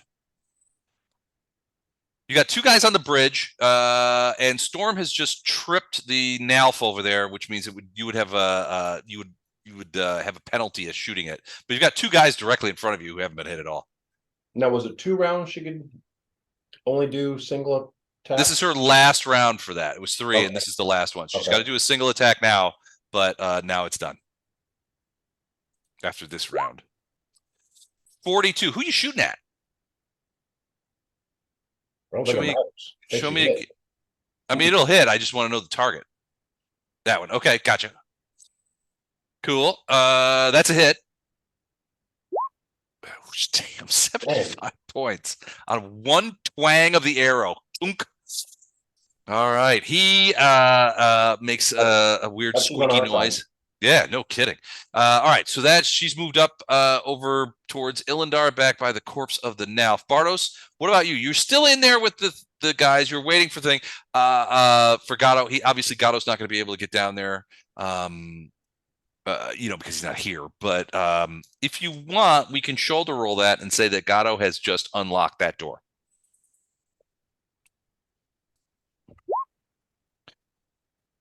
So you're having a conversation with Gatto, turning him upside down to see if he stole anything. All right. So yeah, I mean, you can lead those guys out next round if you want to.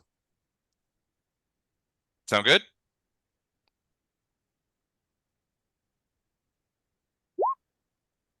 Excellent. Wait till save. All right. Flash art. The guy is down. You would probably need to do a 5-foot step to get up to him, but you will get an attack bonus if you decide to hit him, and a 5-foot step keeps you in your full attack. If you want to try and take that Nalf out. I'm going to take my 5-foot step and put the hurt on him. All right. I believe it's +4 on prone from melee attacks. It's 4. It's 4. That's what I thought. So you get +4 on all these rolls. Do the macro, and then we'll just add +4 to all of them. Okay. +4 to attack.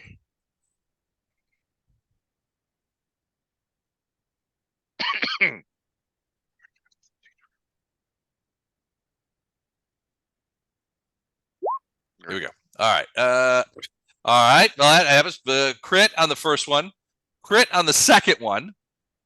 Plus 431. That is going to miss. And then his final swing. So 2 crits, 2 misses. Okay. All right. And they are both confirmed. He rolls a 44 to confirm and a 36 to confirm. Those are both confirmed crits. What do you want to do? You want to do 2 on the chart? 2 on the chart. Plus Oh I got 2 my more. God. 2 more Plus the four double more rolls charting. for. I got 4 more rolls for holy to do because this is the macro. You're not going to need it. All right, here we go. First one, staggering blow. Target suffers max plus bonus and is dealt an equal amount of non-lethal. You might knock him out. And then the second one is, that doesn't make any sense. Concussion. Max plus bonus and 1d2 intelligence and wisdom damage. So you clock him on the head and you stagger him. So we got Look max who's stu- plus look- bone. Look who's stupid now, huh? All right, so max plus bonus. So let's on the first one, max plus bonus, and a bunch of bleed. You're doing a bunch of bleed. He's not going to survive this. He's got 65 hit points left. There's easily enough hit points to kill him. So when he fell from being tripped, his head fell facing you. And as he sort of was grumbling and trying to get back to his feet, you just stepped over, reached over with radiance, and just went thump, thump, 2 big clocks onto his head. The first one knocked him silly. The second one split open his skull, and his putrid demon brains came pouring out onto the floor, much to the glee of Radiance. Worst pinata ever. Worst pinata ever. All right. So, who hit him besides me? Was not a Verm. He had too many hit points. It was just him and Storm. I think it Storm was hit just him. you and Storm. Yeah. Yeah. Okay. That was it. Fletcher. I apologize to these guys. I'm just so embarrassed. You all should have been dead by ages ago. And I'm sorry to have made you wait all this time. Sorry to keep you waiting. Screw you, elf boy. That's a hit. Dude, he's got That's a on the guy glamour that's sword. already wounded. All right. He's still Still up. around? Yeah, he's still up. All right, I'll use my. Probably gonna have to haste- give him. He's got 55 hit points left. You're probably gonna have to give him 2 more. Okay, here's the haste attack on him. All right. 54 is a hit, definitely. Okay. And 39. All right, still up. So okay, yeah, he's got 16 left. Unconfirmed fumble, but everything stops. All right, Fletcher, I too will bad. Keep my come and get me stance just in case. You're gonna keep it up? Yep. Okay, sounds good. Lothar. What's this? Another Verm shot? Is it Yeah. 10? Let me check. Oh, he Is got almost total. no. Yeah, that is. It's 10%. Unfortunately, I'm not that good an archer. Let's see how far I can move. It's only -2 if you're at more than 1 range increment. No, it's not range increments. That is the range increment. But I don't think I have the shooting through combat thing. Oh, precise shot? Yeah, so he would get effectively cover from Fletcher. Right. That's only 2 or 4, depending on what Les says. Whereas Fletcher's big. I have a direct shot at this guy without having to go through anybody. That's true. Yeah. So I think that's what I'm going to do. I'm going to do 3 shots at, oh, no, it's not going to do it, at this guy. All right.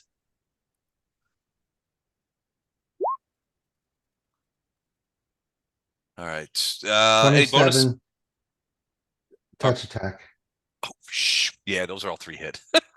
Touch attacks, man. That sucks. 27, 22, and 18. So it's 39 points for the first attack, Okay. 41 points for the second attack, Okay. 39 and 37 for the third attack. minus 41. Oh, didn't kill him, but he is in Verm territory. Yep, he's in Verm territory. All right. Didn't Very kill good. him. Share the wealth. Come on, Ferrado. You can take full shots now, and you've got one over here and one over here, and you have all that accuracy stuff. Oh man. Yeah, she could do a twofer. We might have a threefer and a twofer. All right, but it's their turn. And shit, what are they gonna do?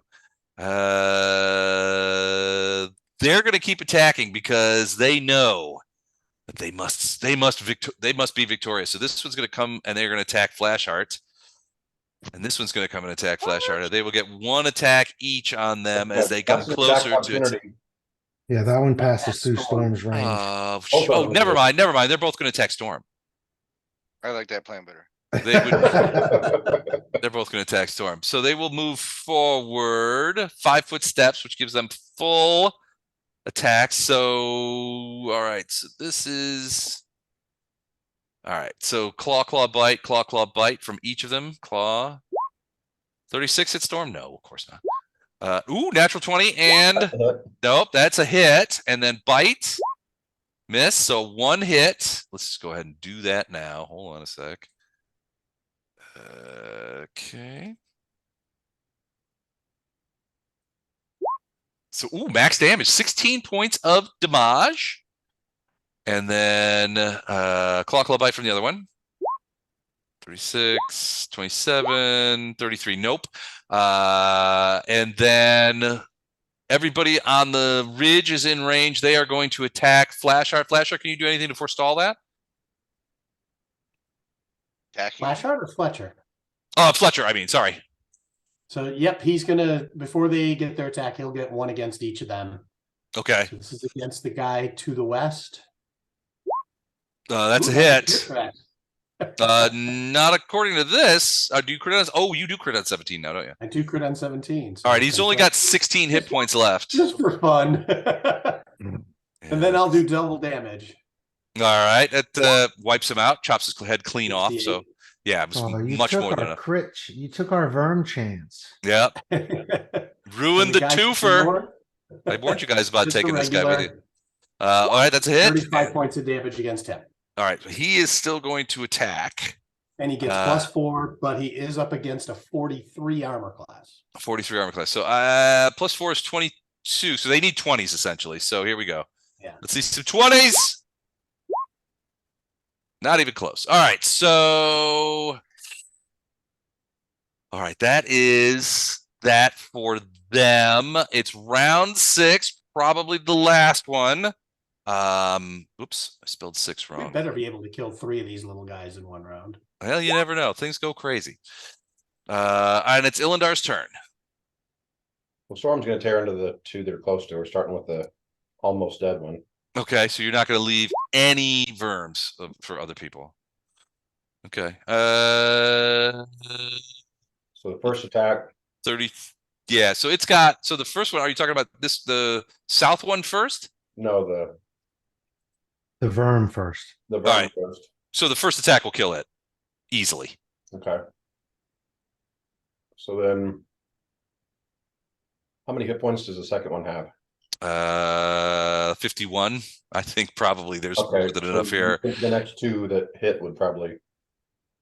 Yeah, we've got 30. Yeah, that'll drop him. Yeah, there's more than enough here. Because these are all hits too. So yep. All right, he drops 2. Got him. So no verms for Ferrado. I think Ferrado will remember this. Probably.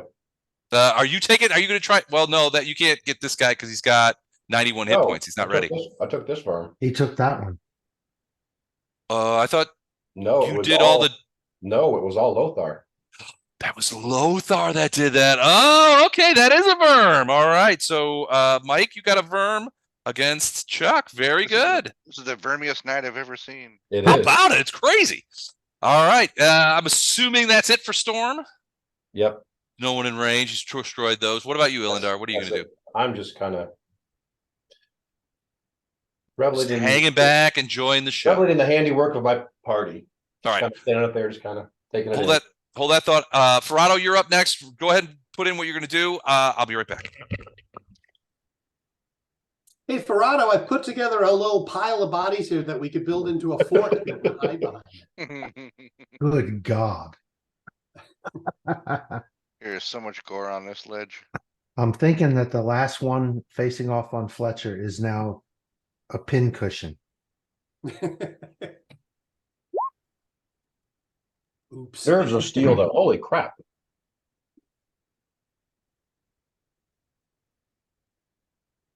And that would be against which one, Jennifer? I think this one's the only one left alive. Oh, okay. He was the only one left alive. Mhm. 139. I don't know if he's left now. I don't think so.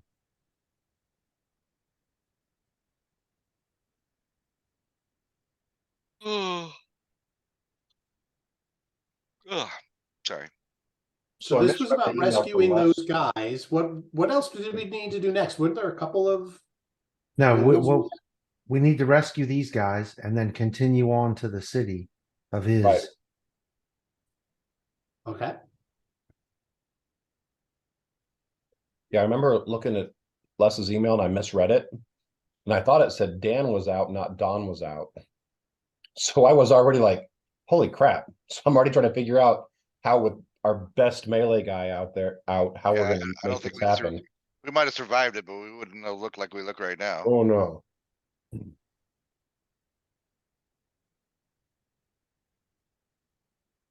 And then after we read, it's like, oh, Don is out. Okay, not whatever. Don's somewhere watching this later. Hey, Hey. Yeah, my response to his email was, "What? We still have all the combatants." Mhm. you went invisible. He goes invisible and comes We'll have out to- after the battle's over with suspiciously heavy pockets. We'll have to go through these pockets all by ourselves this time. So after every combat now, we just standard issue. Come on, Gato, get over here. Yeah, we pick him up by his ankle, Pick him up upside down, shake him a little have bit. Fletcher pick him up by the ankles and shake him a few hundred times.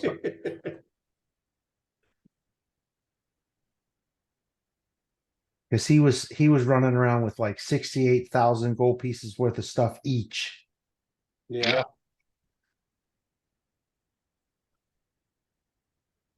Or it might be more fun to have Storm like shake him. You know, she's like a cat, just like grab him, just like shake him back and forth like several times. Let's see what comes out. You might want to play with them a little. Like a mouse. Yeah, let him try to run, then big paw in the back, splat, pin him to the ground.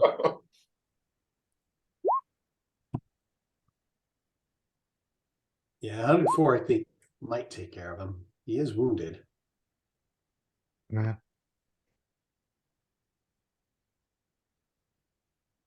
We'll see. If not, no, he's been hit by more than one person at this point, so So no more. no more Okay. worms. Right. Ended up with what? A total of 6 tonight? Yeah, something like that.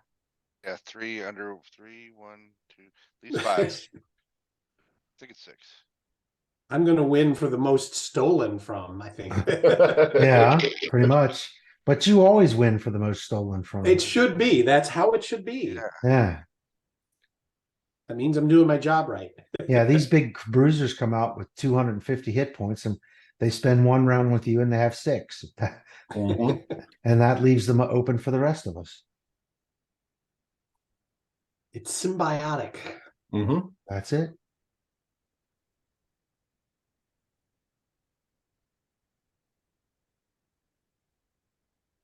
So you might have to change your introduction to your Fletcher, and you're going to be their near murderer this evening. And then one of these guys is going to pick you off like it's a joke. I set him up. They knock him down. You're Mamer.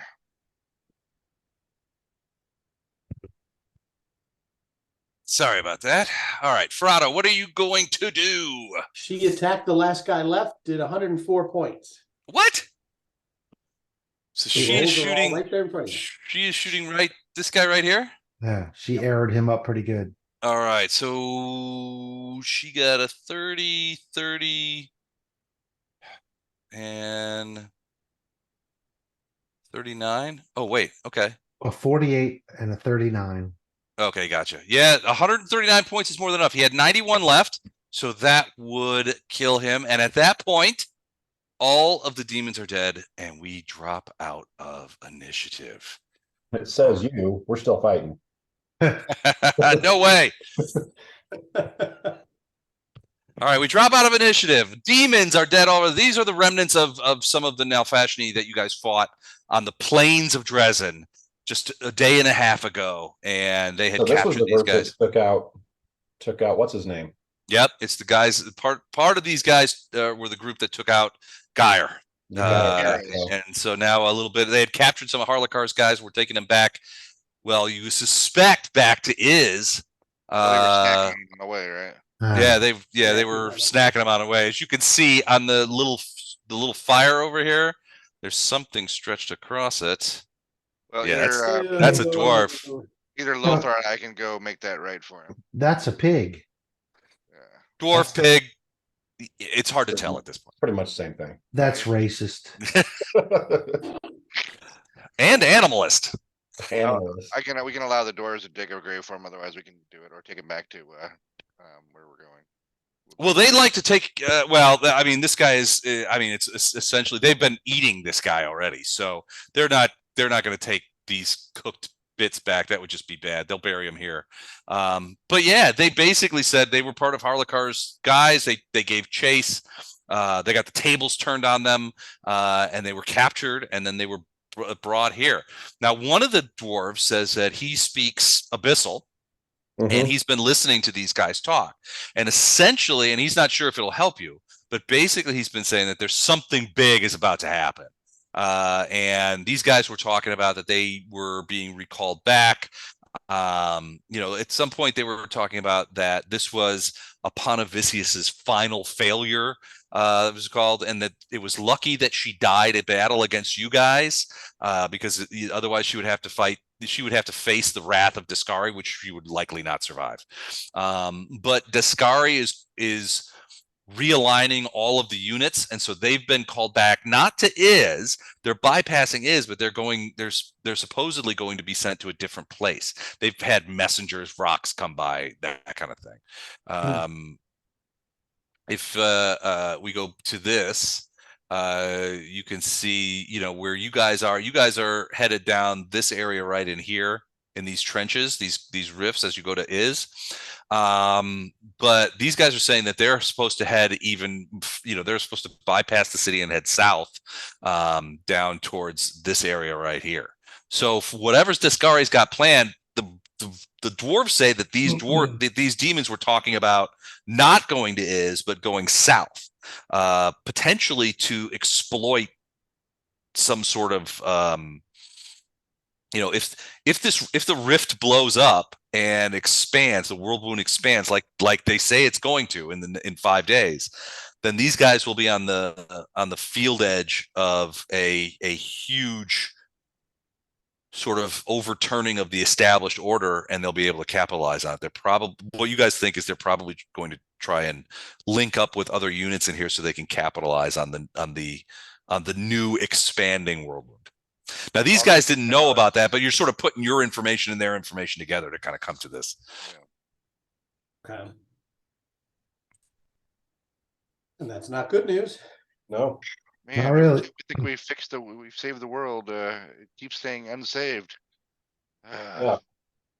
Our work is never done. Okay. But these guys, I mean, Bardos gives them some potions of healing, and if you guys got some food, you could lend them or something like that. They haven't had much in the way of food or water. These guys were they'd lost several to the demons who were eating them, as you can see, and they expected that they were going to be.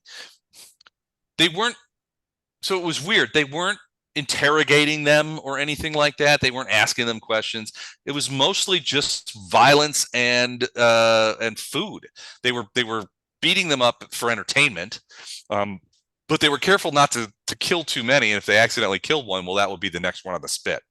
They'd eaten probably 3 or 4, in the last day and a half, and everybody just assumed that that they would be eaten too. I mean, they talked pretty openly about this is our rations on the hoof as we make our way south. Yeah. Gross. So now our mission was to go to Iz, Mhm. and who are we Whatever's supposed to going on. take out? So your missions are in large part fourfold, really. So you have been asked. Hold on, let me get there. So Golfray and Iomedae have basically, and the various gods that you guys follow have asked you to do 4 things. The biggest one, and what Golfray asked, is to basically shut down the world wound. You have the lexicon that you use to shut down that one place, the lexicon of paradox that you used to shut down the gate in that one place that you guys went into a couple of books ago. You just used one couple of pages for that, but now you have the rest of the book, and they've been examining it. They've been investigating it, and they believe that it can close the world wound. On the other side, the time frame, you only have 5 days, and now you're down to like 4 days because you took a shopping trip to Lucianera to tool up, and now you're traveling. You're going to get to Iz on like T-3 days. Right. Which means you have 3 days. Now, what Iomedae said that you should do is, 1, secure what's called the Nihydrian chisel, which is being kept as a sort of a prize by a high priest of Descari known as Mistress Anamora. But you think that she lives. You've been told, and the investigations revealed, that she lives somewhere inside of an old Sarkorian brothel called the Yearning House. But who knows what demons have turned the place into, right? You just don't know. You do know where that's located, though. You think she's in there, this Mistress Anamora. You're not sure what her deal is or anything like that, but she has the Nihydrian chisel. You guys need that. The next is to learn about something called the suture. Now, the suture has something to do with the world wound, and it might be a weak spot whereby a place that you guys can bring the book to and conduct the ceremony that it says to, and that will close it back up. They don't know where the suture is, but they found out that there's a place inside of Iz called the Soul Foundry. It's essentially a foundry, really, in which there's guys there who are making something called soul lead, or what do they call it? Do they call it soul lead? Something like that. Soul lead, yeah, which is used in the creation of abyssal constructs and things like that. Basically, they infuse lead with souls. Hold on, this is wrong. Hold on, I did this wrongly. They infuse lead with souls, and by doing so, it's a magical thing. But it is close to the edge of the world wound rift, and they're saying that this guy, who's called the guy who runs this soul foundry, is a guy that is known colloquially as the Filleted Man, and supposedly he has one other nickname, which is the Suture's Keeper. Only at the suture, the lexicon of Paragon says that only at the suture, which was created when the world wound opened, that it's a prime place. It's not maybe the only place, but it's a prime place to conduct the ritual to close the world wound. And if you could find out from this guy where it is, that would lead you there. And then the last thing that Iomedae said was to kill Karamzada. He is the Balor that killed Terendelev and started this whole mess back in that city whose name escapes me back when we first started. What was the name of that city that you guys were in? Does anybody remember? I don't. We've come so far. 6 years ago. Is it Mendev? Something. It's in Mendev. Mendev's the country. I don't know. We'll have to look. Start with a K. I want to say it started with yeah. I don't remember what it is now. It was on the map, the original map you have. Oh yeah, let's go back there. Hold on. On It is called the right corner, I think. Lucianera. No, That's our it's new one. not on this map. Well, show us the map. I don't see the map. Oh, sorry. Yeah, I don't see it on that map that I Hold on, let saw. me try this map. Uh, Share Yes, what you're looking at. Tenebris. Tenebris, that's it. I said Yep. it was okay. Yeah, you were right, Tenebris. So this Karamzada was the Balor that took out Terendelev, the Silver Dragon, at Tenebris during that festival. And he lives in Iz. He's essentially the commander of Iz. Now that a lot of, and frankly, it has to do a lot with what you guys have done. You guys have killed a lot of major demons. And frankly, Karamzada, who might have been sort of a junior executive in Discari's service at the beginning of this adventure path, is now pretty high up and basically is the commander of this city of Iz. Now, keep in mind that the city itself, although it's quite destroyed, is not massively populated. Most of the demons in the world wound are out fighting and trying to expand. So the idea was that you guys might be able to sneak into this city commando raid style and get to the places that you were going to go and deal with what you were going to need to deal with. You can see that the Soul Foundry, the Yearning House, and Karamzada's palace are all shown, and you can see those. But basically, that's the plan. Once you get those three things done, the path towards shutting the world wound should be clear. Okay. So nothing about the new information we've received. No, these guys, they basically said the Nalfs got orders that they were to rejoin some other units in the south and continue the fight and to be prepared for something big, although they didn't know or were given any details as to what that something big might be. Now, you guys know that the world wound's about to expand significantly in a short period of time due to Discari's efforts and Arilu Vorlesh's efforts, and that's why you guys are actually moving towards this place to finish to make sure that doesn't happen. But so you guys know what the big thing is. They just heard these guys talking about it. Okay. So at this point, are we supposed to equip them with some food and rations, water, whatever, and they're going to go back to Dresden? They're going to go back to Dresden, yeah. Pretty sure, aren't you able to generate rations if needed? Yeah, but not today. And we got to get going. I haven't memorized any of the spells for making food. You guys will be able to rest here tonight if you want to. Get your spells back, and you will still arrive at Iz at T-3. I can create water if they have something to carry it in. But I just figured we'd give them rations. Yeah, they don't have much. They could probably scrabble together a few water skins out of various kinds of cloth or what have you, but it's going to be pretty rudimentary. And it's not that far to Dresden, is it? How many miles is it to Dresden? For these guys, about a day and a half, 2 days. Yeah, so they don't need, 100 gallons each.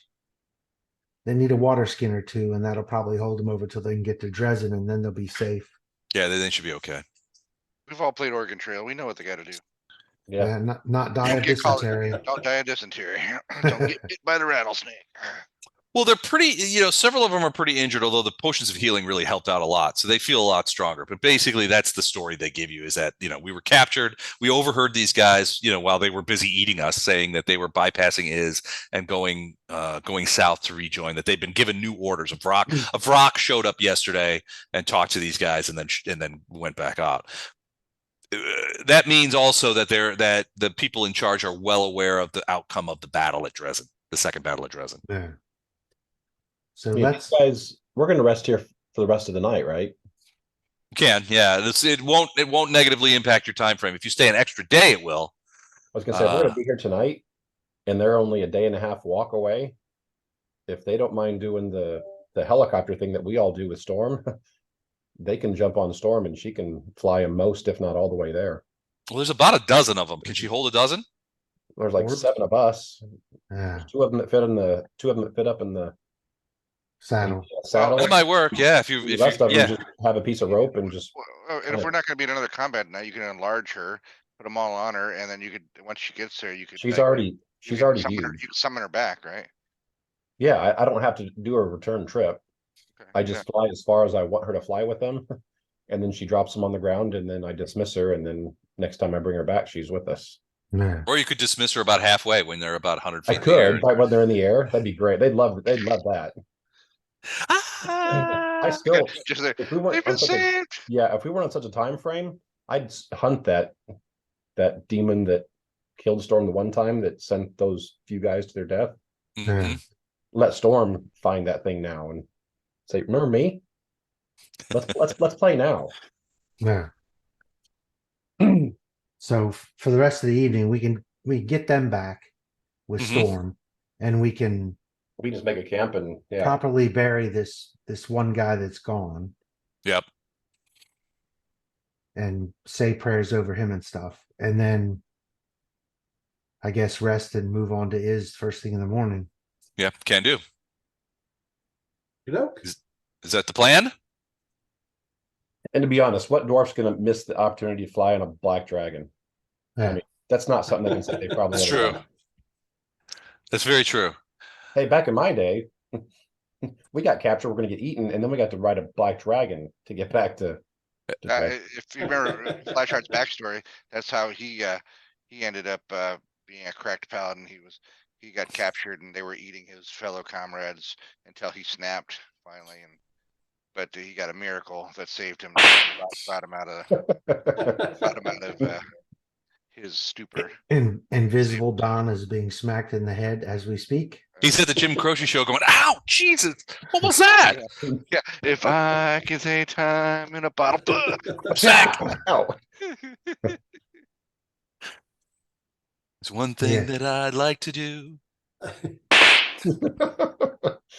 The only thing is we should still probably keep watch, because if there was a rock that was coming back to give these guys orders, on the off chance that it needs to tell them something else, we Mhm. don't want to be visible if it comes into this area. How So I about we don't think- leave Gatto here invisible to loot the rock if he comes back. I don't think there's too much we can do about the 5 billion gallons of demon blood all over here, but Yeah, or the I mean- demon corpses. I mean, so some of them, so you'll notice that some of the corpses vapored when you guys were killed them, which means that they were Summoned. important, they were summoned. But several of them, including many of the Nalfs, they walk. they're just laying there. So yeah, they walked in. Yeah. Don't some of our tree hugging elf friends have some sort of like seeds they can sprinkle on these and create some new growth? Something like back to the earth, create a little shrubbery here. It's well, there are some like cactuses and shit Yeah, around here. we need like a druid figure just to turn every body into into some shrubbery. Well, actually, we need our summoner to summon 1,000 ants, and the bodies will all be skeletal by the morning. Oh yeah. Bunch of red ants, that'll do. Yeah. Well, so I mean, there's plenty of shelter here, and you can, certainly you can arrange to have a small fire that would be out of the way, especially if you're worried about Vrock over flights, which I think is a valid concern. And you can keep that way. The fire would not be obvious. Well, and Ferrado could do Sylvan Ferrado Hideaway, can which will do, hold you yeah. guys. When before there was a Ferrado, she could do the elf hideaway. Is that no longer a thing? yeah, she still does that. Sylvan Hideaway, yeah. Sylvan Hideaway. Sylvan It'll hold Hideaway, us why don't we all. Yeah, why don't we just hide in a Sylvan Hideaway? That would work. I like air conditioning and refrigeration and Yeah, it's like those big tents at the Harry Potter. yeah, the Harry Potter Yeah. where they went to the big thing. Oh, But sure. yeah, Now that he's a herald, he's a prima donna. of course he is.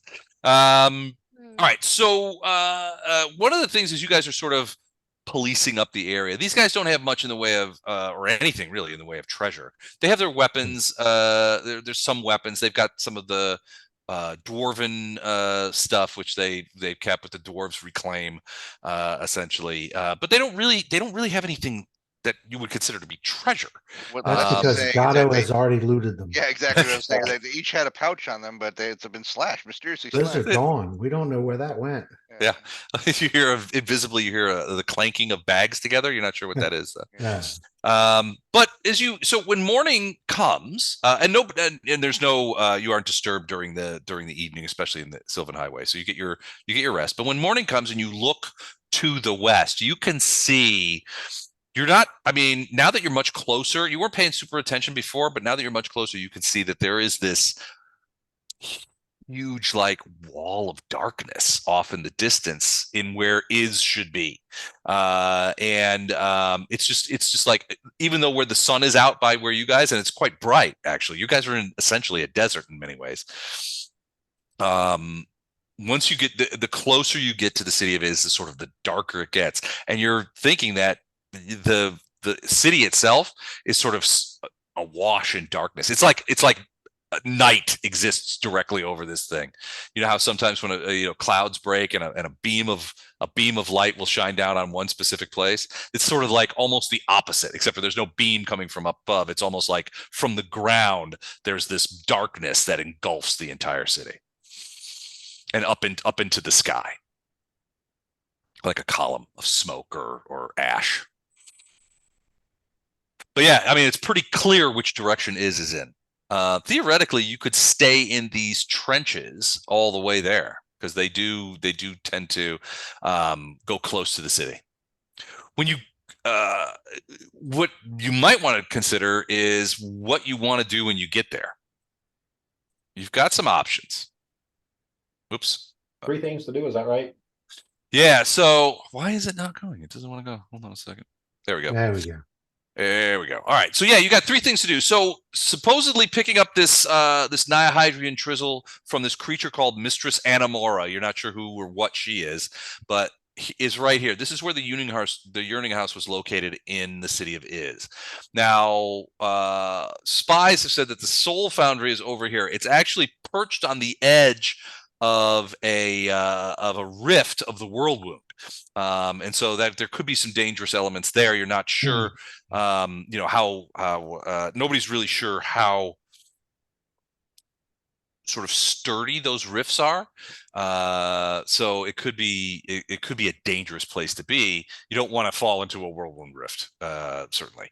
And then Karamzada's Palace is in what is essentially what was the center of the city. If you look at this from this side, you could see that, if you sort of extrapolate the city of Is, which was once a human city, remember, it was in Sarkorian, and it just happened to be the place where the world wound emerged. But the world wound itself has taken over like a third of the city, has just collapsed it inward, and it's been sucked down into the abyss. Where you guys are in these canyons, the canyon that you're in does connect with this Aurora River bend. It's essentially an empty river. All the water has drained out into the world wound, but the canyon that you're in connects to that. So if you guys were wanting to come in from the north, you could take the river bend and potentially get into the city that way. Or you could go to one of the gates. There's the Gray Gate, which is sort of in the southeast, and then the Cairn Gate, which comes up directly from the south. But it would mean you guys have to go around the city and come up from the south. You guys are approaching from the northeast right now.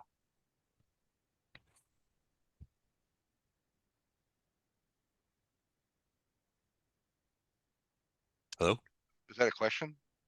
No, I said it was a statement. You guys are approaching from the northeast right now. Okay. But yeah, I mean, you've got decisions now. Both Iomade and Galfrey caution you guys as to, you probably want to do these 3 things first. If you try to close the world wound, Karamzada will attack you. He'll leverage the entirety of the city against you, and they're like, that would be a prescription for disaster. But if you can get this Nihydrian Chisel, which will help you, if you can figure out where this suture is and go there instead of just in the middle of the world wound and trying to make it happen, that should help. And then if you can assassinate Karamzada, if you can kill Karamzada before you go to the world wound, the denizens of the city will be in disarray, and you should be able to slip in there and detonate the book. Okay. That's the plan. So first we got to go see a demonic mistress or madam, and then we got to sneak into the city. Seems so simple. All right. So, what do you think, guys? She's the I may understand this.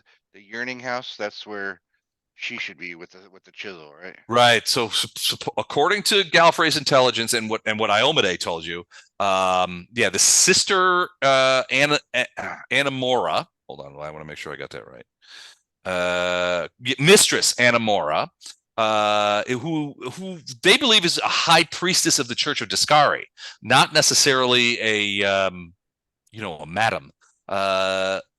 But is holed up or is living in this Yearning House place. I was just, as the Herald, I like to be derogatory to my enemies all the time. That's allowed, right? Of course. Yeah. That's allowed. Can I be derogatory to my enemies? Yes. All right. I got one. You got one. Yeah.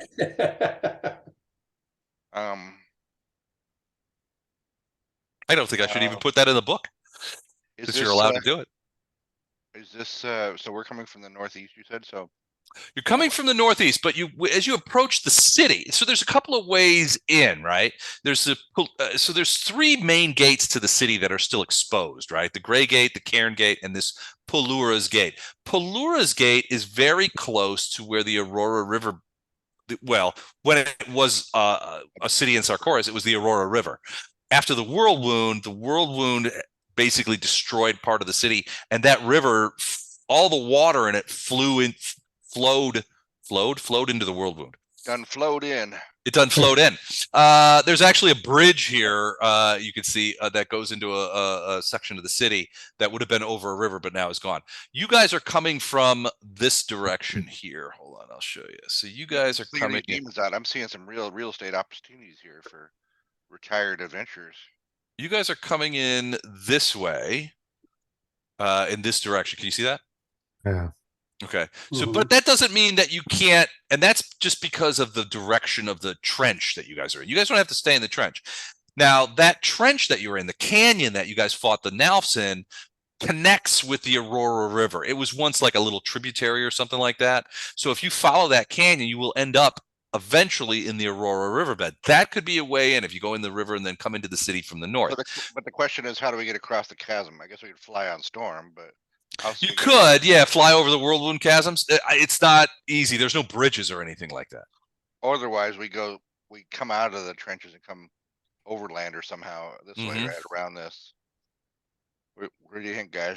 And go to the Grey Gate. Yeah, because I think Pelura's Gate's probably the easiest one. But then we got to overcome the chasm at some point. But we could get some eyes on Soul Foundry and other things we got to do anyway while we're paddling through the city. And you said the city's mostly abandoned, right? Yeah, it's mostly abandoned. The problem, so for a couple of reasons. One, most of the demons that come out of the World Wound are immediately sort of tasked of joining various military units that are fighting the Crusaders, right? So that's really where the bulk of the demons are, right? They're like in here, with these red zones. In fact, this red zone is where the bulk of the demonic forces are against the Sarkora River, and you can see that the yellow is largely the Crusaders, which are coming up from Numeria and Ustalav and Mendev, and they're all joining together, and they're basically holding this line military at the Sarkora River, where the demons have the east side of the river. The Crusaders have the west side of the river. You also have a pretty significant influx of people from Mendev. Remember, Queen Galfrey is Queen Galfrey of Mendev. Mendev has historically always provided the bulk of the crusading armies, and she's got a separate army of Mendevian regulars who are pushing west. This is in large part due to the fact that you guys took Dresden, held it, and secured that flank. Because remember, Dresden was held by Aponavicius and a bunch of evil dwarves, and if Queen Galfrey had tried to move her armies across the West Selin River into the Wounded Lands without securing that right flank, it would be very easy and had historically always been problematic. Aponavicius just sends out her forces from the north, catches her, and keeps that doing. It's your guys is taking Dresden, which allows Mendevian forces to move from Mendev proper westward into the Wounded Lands, and essentially put a lot of these a lot of these demonic armies that are in here in sort of a a bit of a pincher, right? And they're trapped there. That would explain why after the Second Battle of Dresden was lost, the Vroks were dispatched for anybody left to send go down into here. They're probably going into this area to serve as reserves units or what have you. In this case, there's not many demons survived the Second Battle of Dresden. But they're scrambling up what they can. But yeah, when demons come out of the world wound, they are almost always immediately tasked, formed up into units, and tasked and sent southwest. I mean, Did you see the question from Bardos? I did not. Is the river and each gate guarded? Likely not. So that's the thing about is most of the demons don't live there. They come up through there, but they're immediately moved out and splayed. There's also and something you would have learned from Golfray, there does seem to be a problem with the world wound because and Bardos, you would probably have some insights into this, but because the world wound exists essentially in two planes, in the abyss and in the prime material all at once, and unlike most gates, it's more or less permanent. It creates a weird sort of energy out of it, and that energy creates a weird sort of radiation. That radiation tends to have a warping effect on creatures that stay in it for too long. Now, some more powerful creatures like Karamzada himself would be immune to this effect, but regular demons are probably not all that keen to stay in the city of Iz, because the likelihood is that they would be affected by this weird abyssal prime material melange radiation that would warp them somewhat. So most demons are shooed out of the city right away. Those demons that are not probably aren't, especially if they're not as strong demons, probably don't want to spend a ton of time there. So directly to your question, those gates are probably not guarded. There are not many demons that live in the city, comparatively. But go ahead. Did you have a question, Matt? No. I said okay. Oh, gotcha. Okay. So yeah, you could. Entering the city is probably not that big a deal. It's not like entering a fortress, right? But once you get in the city, it won't take much for people to recognize that you guys aren't supposed to be there. So if you do run across demons or something like that, you might, they're going to be interested in why paladins and good priests and ways to disguise ourselves. I don't know. But we have a drow. Uh-huh. I know. Everything look normal now. And we have someone Day, who's half Glabrezu. I know Iomade mentioned that carving off my enemy's face and wearing it over my own is no longer allowed. That is not allowed. I don't think it was ever allowed. Yeah.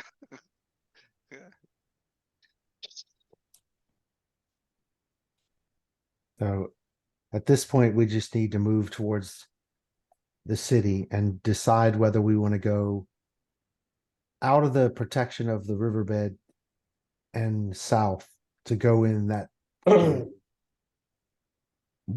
because that gate leads us to the Yearning House, which is one of the places we have to go, and it's set apart from the rest of the city by the world wound. So we might be able to go in there and do our stuff and then literally exit the city and then go back around and do a wide arc to go back to the gate up by the riverbed and go in to do the rest of the stuff we need. Yeah. I think that makes sense. And then the three places we have to hit in here, we wouldn't have to cross the big wide chasm of the world wound if we went to the Yearning House first, went back out around to the upper gate, went to the Soul Foundry. Then we just have to get over a finger of it to get to Karamzada's palace. So kind of like this is what I'm thinking. You start here. You go to the Yearning House, right? Yeah. Then you come back out, and then, well, you have to go around here, and then up to the Palu Gate.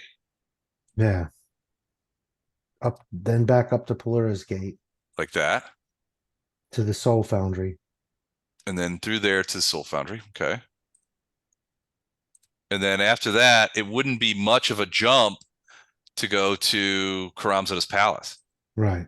Can we not teleport in here? You could teleport, but there's a chance for error. Yeah. That's still affected. Not if I've seen something, right? True, but are you going to overfly this thing? That would get people's attention. Mm-hmm. Well, that's what we're saying, teleport. But if all I got to do is look across the chasm and teleport. Oh, if you're just looking across you mean from the Soul Foundry to Karamzada's palace? Yeah, absolutely. And Bardos is saying greater teleport is good. Yeah, I've got greater teleport. All right, greater So teleport. Plus I've got a recon. So we got some visible recon guys that are so small. Greater Yeah, teleport is, except there's no range limit and no chance you arrive off target.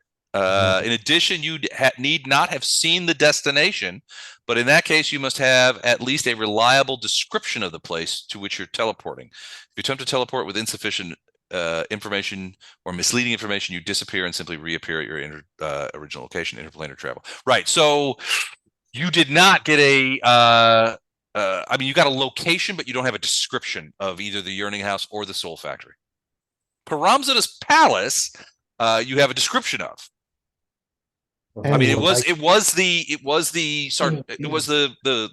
province commander's palace when this was a human city. So there would be books that would describe this, and I'm assuming maybe you would have looked at those while you were still in Dresden. Well, and it looks like we'd probably be able to see it from the Soul Foundry. Oh, easily, I think. Yeah. So, and then we'd get the chisel at the Yearning House, and we'd get information from the guy we needed, Jack, in the Soul Foundry, before we have to go and meet the big bad. Yeah. Okay. Save big bad for the end. So what's their plan? Let's just plan it. Okay, I see the route here. So Yeah. Okay, one thing to keep in mind is it's going to be T-minus day 3 when you arrive. And so you'll have 3 days. This is important because it limits your rests. Right. So keep that in mind. You'll arrive on day 3, then it'll be day 2, then it'll be day 1, and then something bad happens. No. So you'll have 3 rests total, not including the rest that you're having today, essentially. Right. So that's, when it comes to spell husbandry or healing husbandry, that would be important to know. Yeah.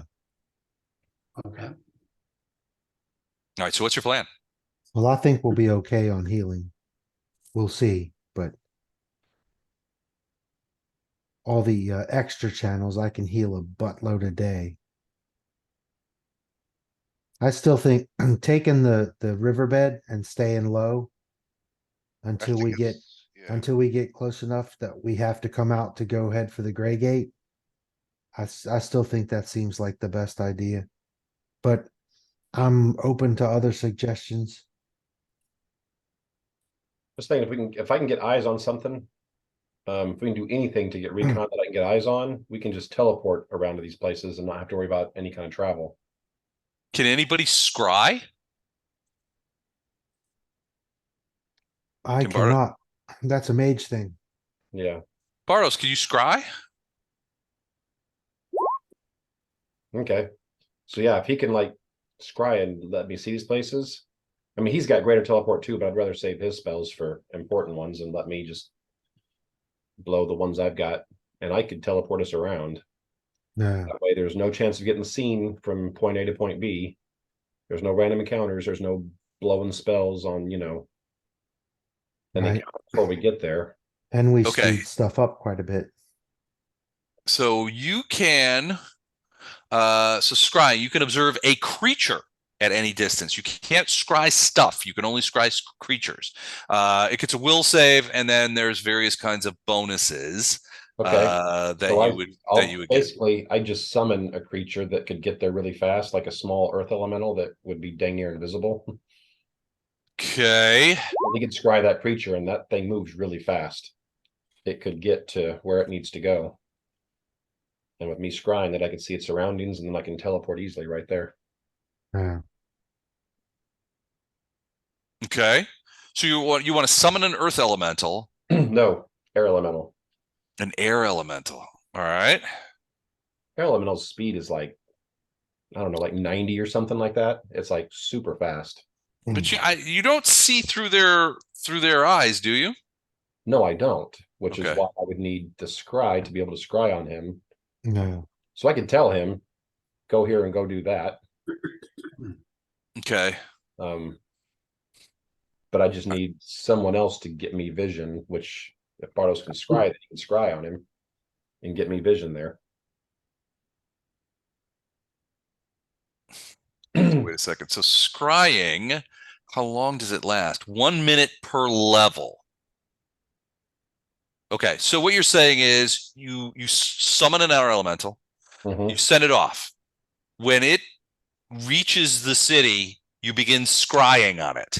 And then basically you scry and watch where it goes and basically overflight the city. Okay. All right. And anywhere it goes, then I've seen, and I can teleport right there. Okay. All right. So he's so Gordon says they can scry while resting before leaving as they get the spells back. So that sounds good. The next morning kind of thing.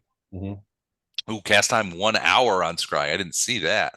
So we'll take some time. We only need it once. Okay. All right.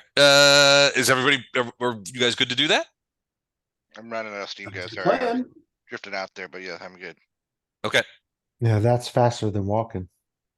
All right. Yeah. So you, the next morning, you guys get there and Bartos begins performing the ritual. And he keeps you apprised as to how far into the ritual he is so that you know when to think. As he's doing it, you summon the air elemental and send it on its way. It moves fast, 100 feet per second or per round and quite thing. So it tears off. So 200 feet each round. Right, exactly. It'll get there. Well, it'll get there within the hour that it'll take Bartos to scry. So it will get there. Well, we'd be a little closer than that, but yeah. Yeah.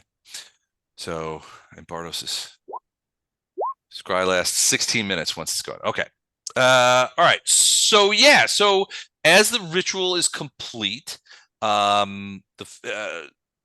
Bartos, you are scrying on the elemental, and it is going to wave the will save. And suddenly, you're like confused because you're moving so quickly, and sort of the point of view is very strange. But then you realize that it calms down, and you realize that you're quite high up in the sky, looking down on the city. The air elemental begins to, once it knows that you're scrying, it begins to dive towards the city, and it dives towards the city. Can you give it instructions? Yeah. At this range? Yeah. Okay. So as long as, so yeah, basically what I'd tell it to do is just once it gets to the city, go down to just a few hundred feet above the ground. Okay. And basically start, so it'd be coming in at Gray Gate, and just basically go from Gray Gate past one of our stops, and then just continue straight towards the foundry. All right. So like this. Oh, sorry. So you can see in the purple? Yeah. So it'd come in, go straight there, go straight to the foundry from there. Because we do know where to tell to go. And then just a really quick left and just a little towards the palace to look at that. And then I've seen every place, so I can teleport us anywhere in there. Right. So sort of bypass the palace, sort of like this way. Yep. Okay. And now I've seen the 3 places we need to go, and I can teleport us from place to place. Okay. All right. A couple of things are going to happen. One thing, let me do something real quick here. Okay. All right. So So it starts off very high. You're thinking probably a couple of thousand feet in the air, and then once the scry hits, it begins to it dives towards the gray gate and levels off probably a couple of 100 feet in the air. Yeah. And is now overflied. It overflies the wall easily, and you could see that it's quite dark, so it's difficult to see even for Bardos. Bardos, do you have dark vision or anything like that you can use through the scry? Okay, so yeah, in the dark vision you can see, and largely what you've been said is true. Largely, the city seems to be mostly destroyed. There's no people. There's no. It's only every once in a while that you see this or that demon sort of struggling around. There are also some creatures that you don't immediately identify, Bardos, but you suspect that these might be. Victims of the warping radiation, because they don't look like any of kinds of demons that you've seen before, but they sort of do a little bit. Like maybe you're like, well, maybe that's a babao, I can't tell, but it's all twisted and it's got 3 arms, kind of thing. So you're seeing some of this as you overfly the area in which you as it overflies the area in which you think the Yearning House is. You do see what looks to be a fairly well kept 2-story. Okay, let me know what those tools are and if they're applicable. You'll be happy to apply them. So as the air elemental approaches the location of the Yearning House, you do see what looks to be a 2-story building, which seems to be in quite good repair. At first, there doesn't seem to be anybody around it, but the air elemental does eventually sort of pass over it, and you can see that there are a couple of demons sort of wandering around out behind the building, and one sort of at the corner of the building, sort of overlooking the street upon which you suspect its main doors are. So they look like there may be some demon guards out there. They look like regular demons, not Nalfs. They're Chixolocos. Color of stone, poor on top of stone. Okay. All right. So you can potentially read the minds of one of those guys. Thin like piece, very valuable. Radiates magic, extends range, reduces chance of failure. Okay, great. All right. So yeah. So you have a focus stone that you're using, and you have a potion that you can pour on top of the stone and read a creature's mind if you want to for the scry. Let me know if there are a particular creature that you want to do that for, but it does extend the range, so you will have extra minutes.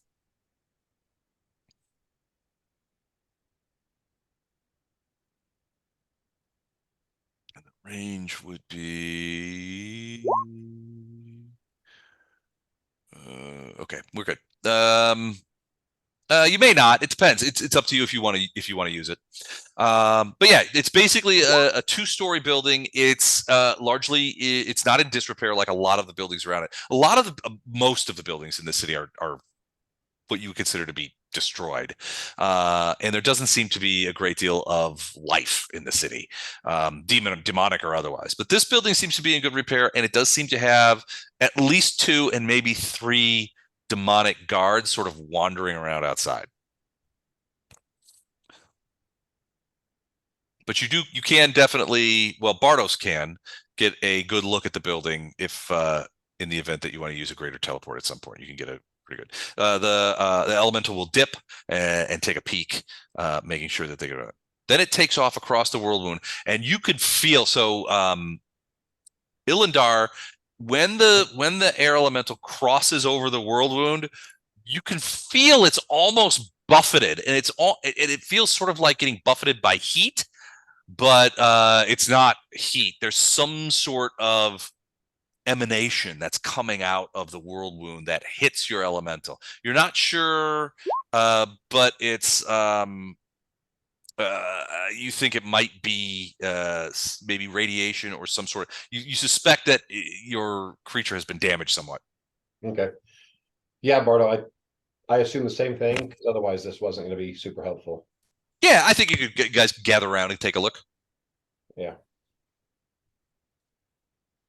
All right, so it flies across. It flies over there, and you can feel it sort of like it's not flying as fast anymore. And your suspicion is that going over the world wound at this height may have damaged it. May have damaged it significantly.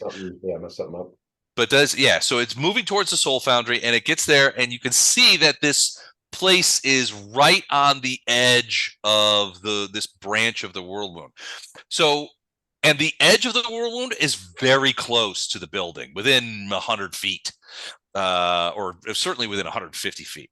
And as it flies over, you can see that there are still like rocks and pieces of stone and chunks of building that sort of shudder and fall into the world wound as the elemental flies over. Okay.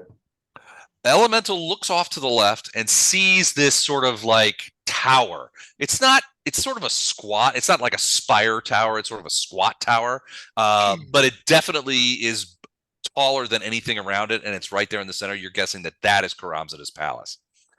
Okay. At that point, as you guys are watching, it's overflying the Soul Foundry when suddenly something hits the elemental hard.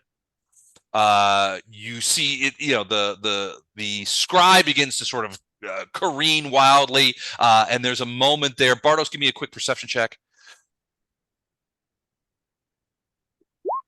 A 39 perception check. As you're looking through, you do see glimpses of what look to be a couple of rocks have detected and have attacked the already wounded air elemental. It goes on for another 6 to 10 seconds, and then elemental gone.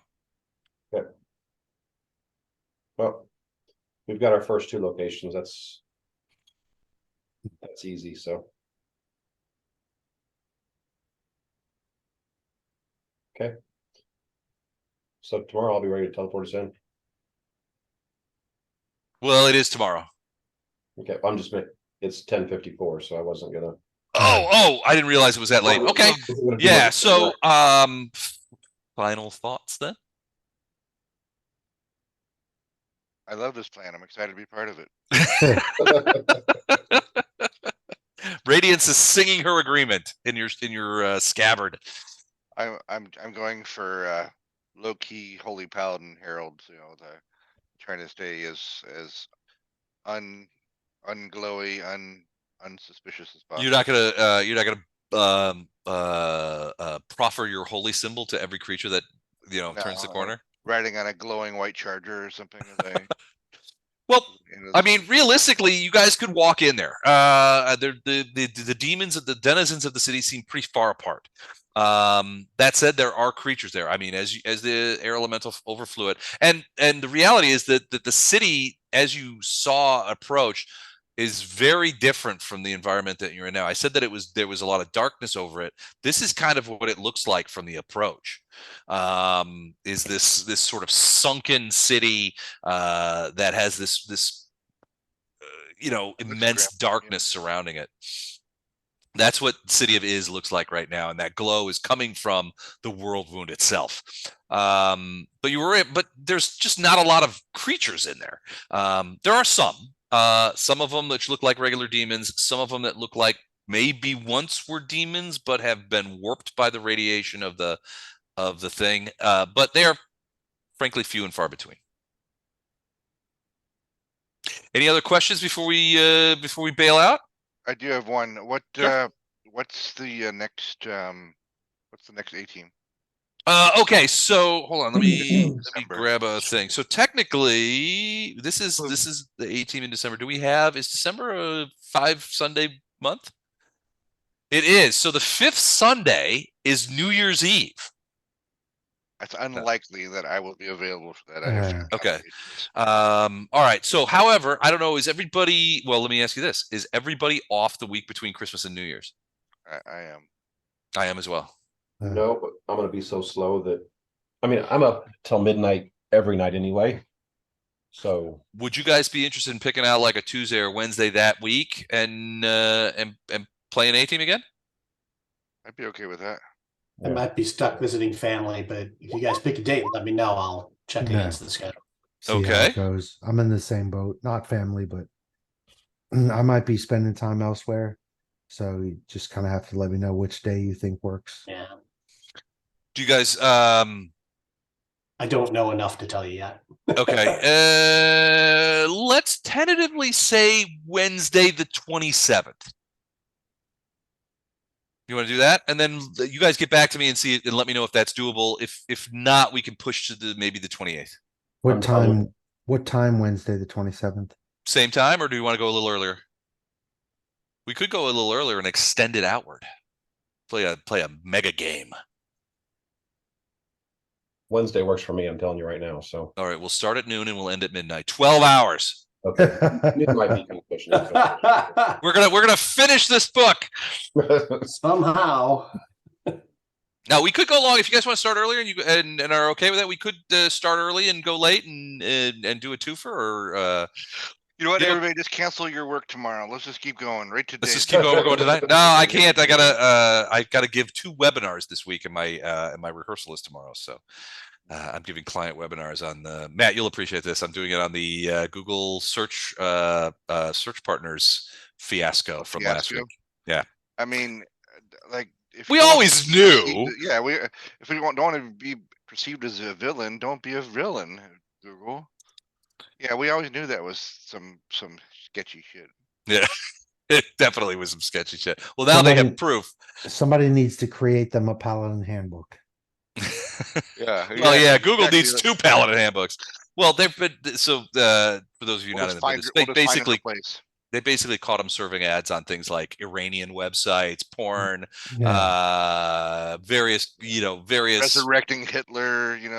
dubious GoFundMe. content websites, that kind of stuff. And it's money, and the likelihood is that because Google doesn't give you this information, the likelihood is that your average advertiser would never know until somebody pointed it out. Yeah. Well, This these guys is the pointed reason- it out. They've been dragging their heels on cookie deprecation for so long. I think they want to use it as a bargaining chip with their battle with the Justice Department. Could be. Well, and that's that. Have you read those things? That they just key the hits. They just fired Dishler. He was there for 15 years. I didn't say they fired him. Yeah, but, well, tell he the left to truth. spend more time with family or whatever Yeah. horseshit they Yeah. I mean, I'm But- sorry for he blurted out the truth. yeah. Yeah. Well, we're not getting enough reaction from the fact that Google is basically setting floors on those auctions. Anyway, this is inside baseball shit. But, anyway, so I will think about the 27th. Get back to me. Let me know if that will work, and then we'll play in Christmas. Cool. All right. Les, Awesome. You and I are gonna chat for a sec. Yeah. Do you want to hang out? All right. Okay, Thanks, cool. everybody. All right. All right, guys. Night, See you guys. everybody. Good night, guys. I'm gonna pass out, so I can't stay long. Hi. All All hold on a right. second. Hold up. So- I gotta stop.